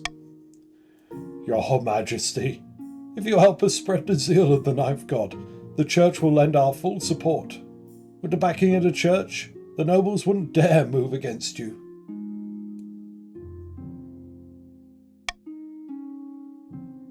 Have you heard of the Scepter of Sages? It's an ancient lost artifact forged by Queen Alma the Wise. There's a legend that any queen who recovers it will rule over a golden age. Come on, it's sainthood, right? Archie betrayed me? Yeah, but that doesn't mean I'll betray Archie.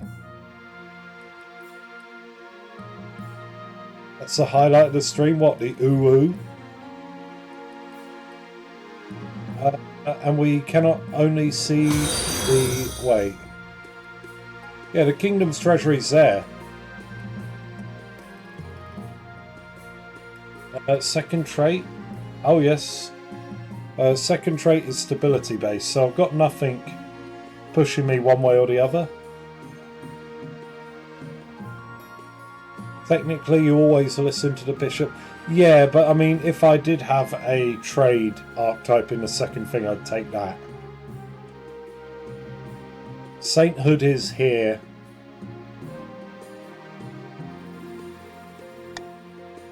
A wise decision, Your Majesty. I'll send word to my priests. But of course, you need to be worthy.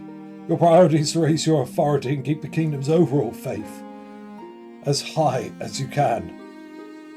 Of course, there cannot be open rebellion among the nobles. A holy line, a sacred line.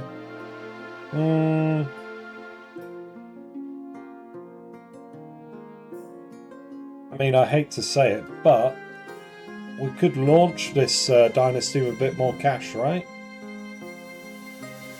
You know a lot about... Yeah, that's why he was so nervous. And him quiver a bit.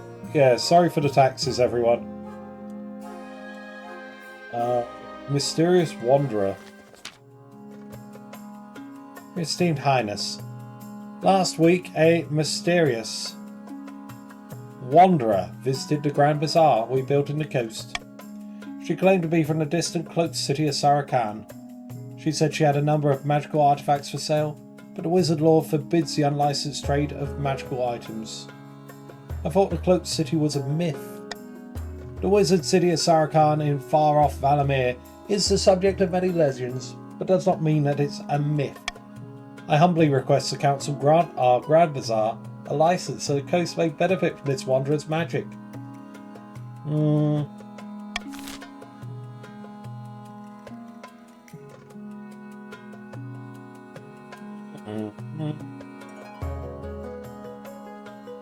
I think...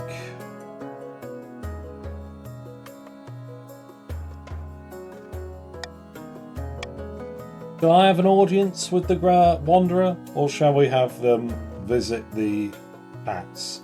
See if the Pats can afford to pay for it.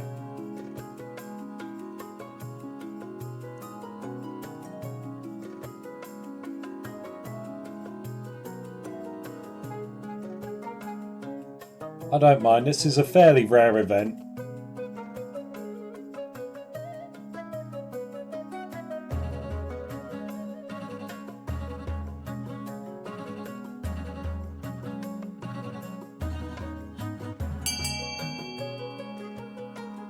Is it Biz? No, it's a wandering wizard. Or witch? Well, it's the witch avatar.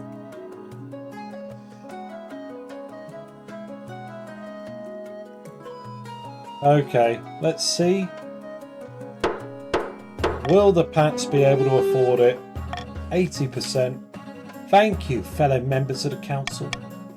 Lord Patrician Merrow travels back to the Grand Bazaar and leads negotiations with the Sarachanese Wanderer.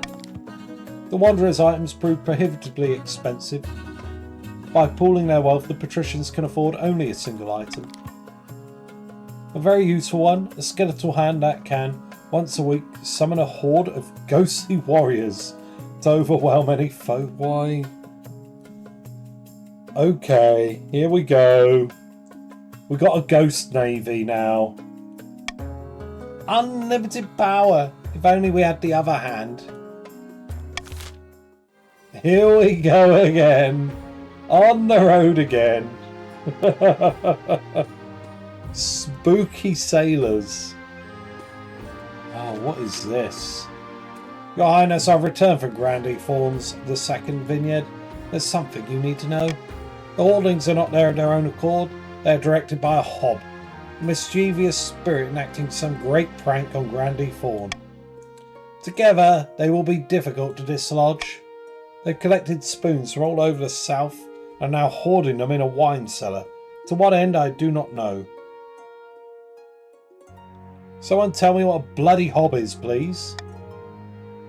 A mischievous shapeshifter, Your Highness. Mostly harmless, but delights in playing pranks, like hoarding spoons. Please, Your Majesty, you must purge this creature from my property so we can return to my life. Show it no mercy. I would exercise caution. Hobs are notoriously hard to get rid of, and you wouldn't want it to target you, Your Majesty.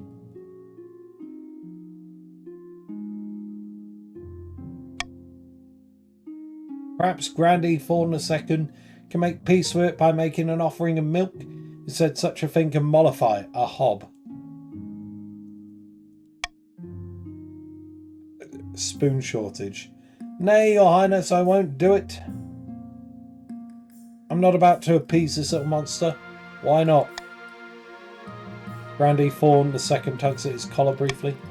The truth is, I have wronged this creature greatly. It was many moons ago I cleared the hops forest to plant my vineyard. An offering of milk will do no good. This creature is hell-bent on revenge. I'm not about to try and kill a hob, if that's what you're after. It's harmless as long as we don't bother it, but otherwise...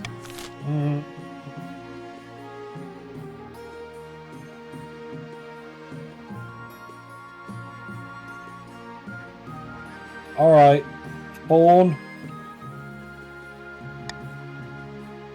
I'm going to pay you to leave the milk. Okay? This seems the best way. Vote B, everyone, for Golden Choice. He needs some milk. He does. Big sippies with the milk.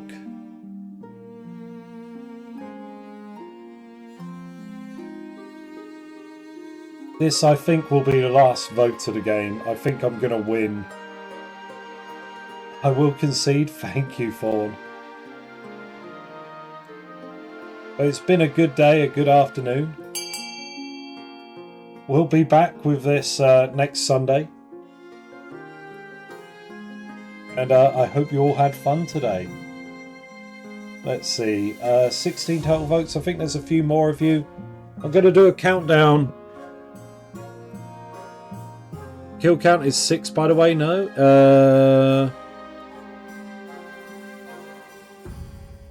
Oh, I didn't put it up when Ephra went to prison. That's right. There we go, 6. Bang, you're right, yes. Uru makes the appearance. That's right. Okay, here we go.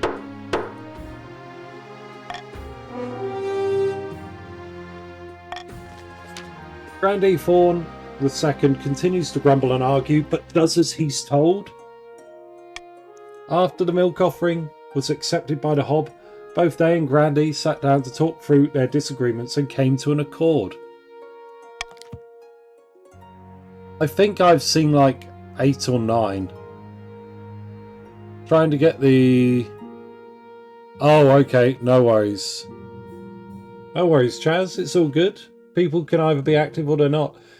Okay, wow. The two of them now work together to create the wine, which is fastly becoming one of the most popular vintages across the whole South. A truly remarkable turn of events. Hob wine.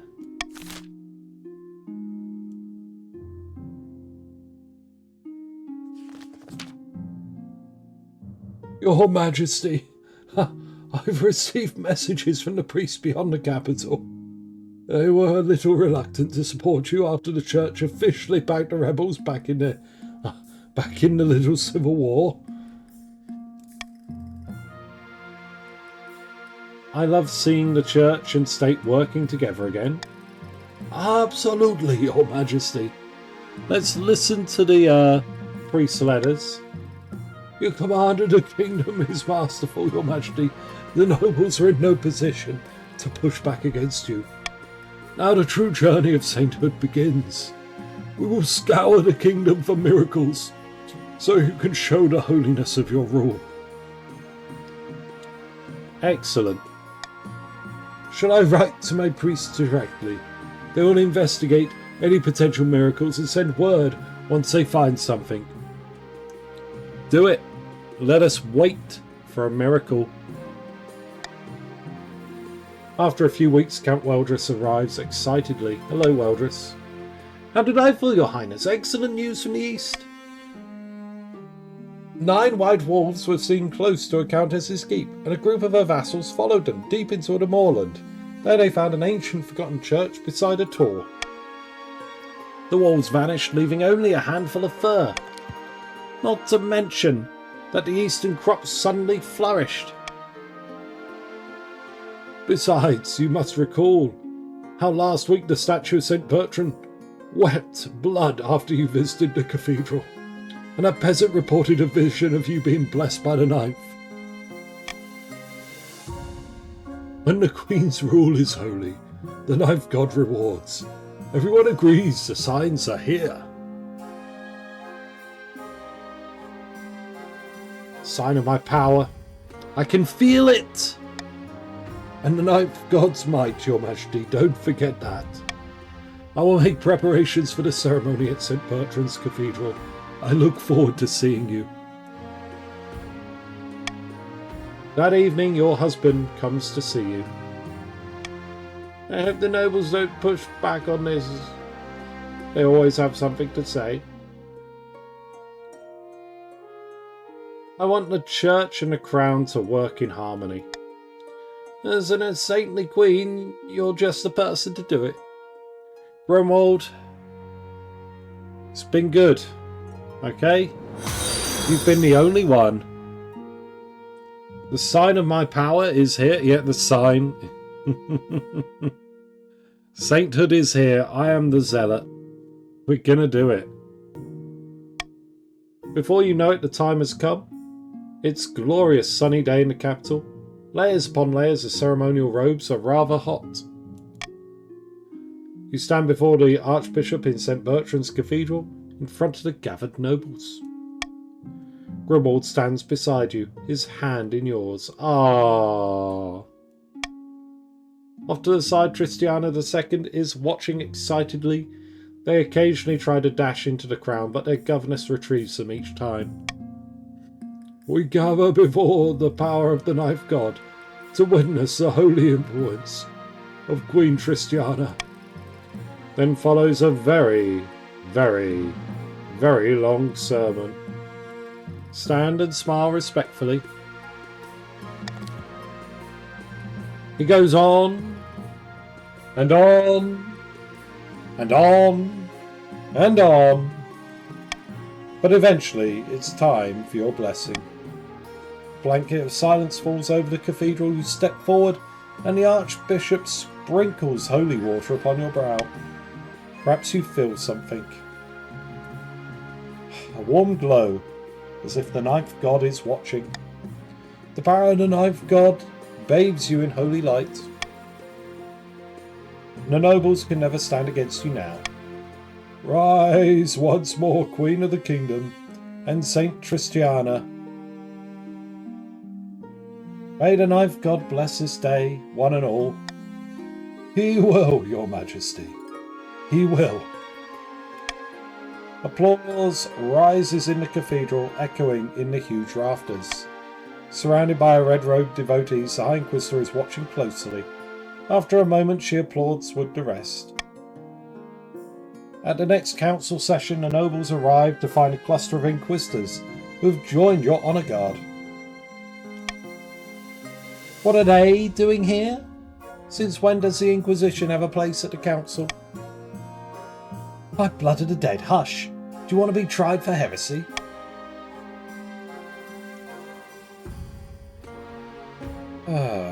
Sainthood hasn't changed me, I promise.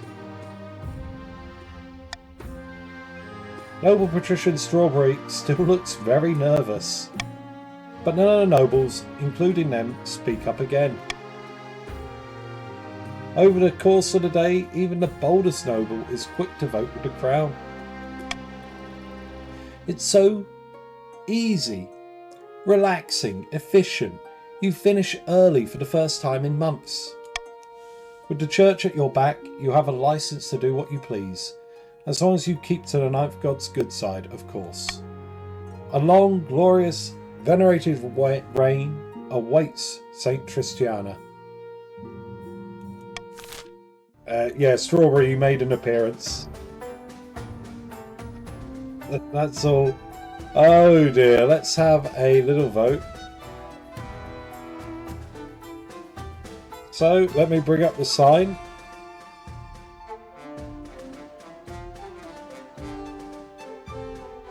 Let's see. We will inherit one of these two for Tristiana II. You guys get to decide. Where is it? Manage a poll. New poll.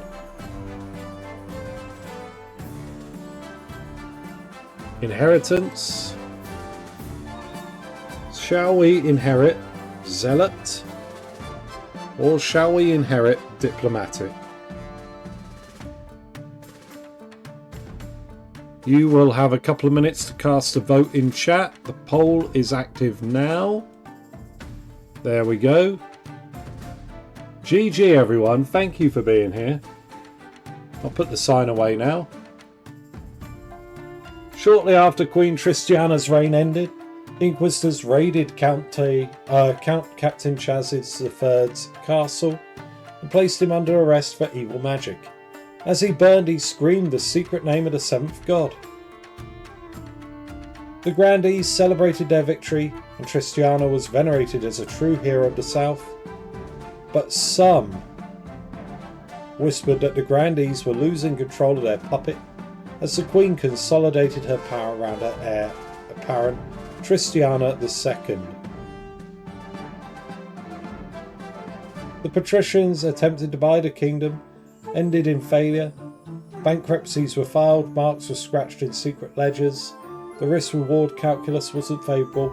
Perhaps next time. Praise be, under Saint Tristiana's reign, the church was all-powerful.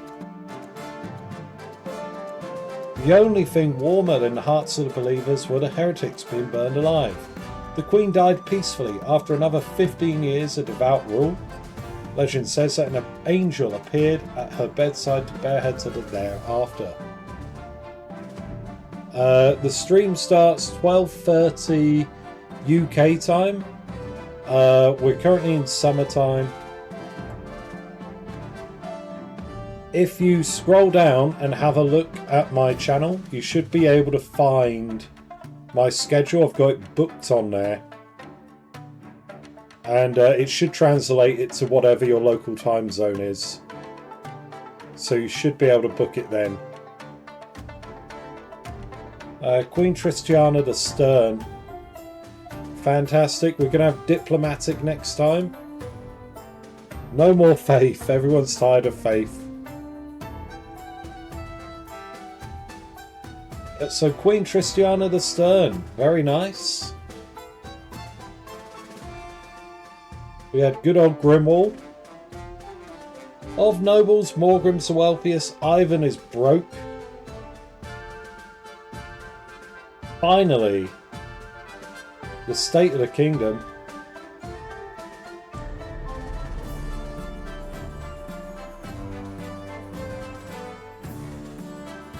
Monarch Tristiana II looking pretty much, oh, kind of similar.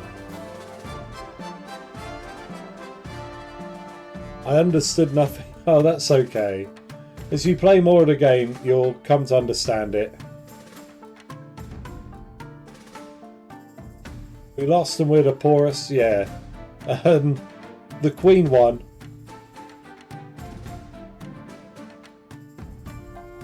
But don't worry, there's always next week. So let's see here. Pretty good. I'll try and figure out how to change it. GG's everyone. Congratulations. Thank you for joining.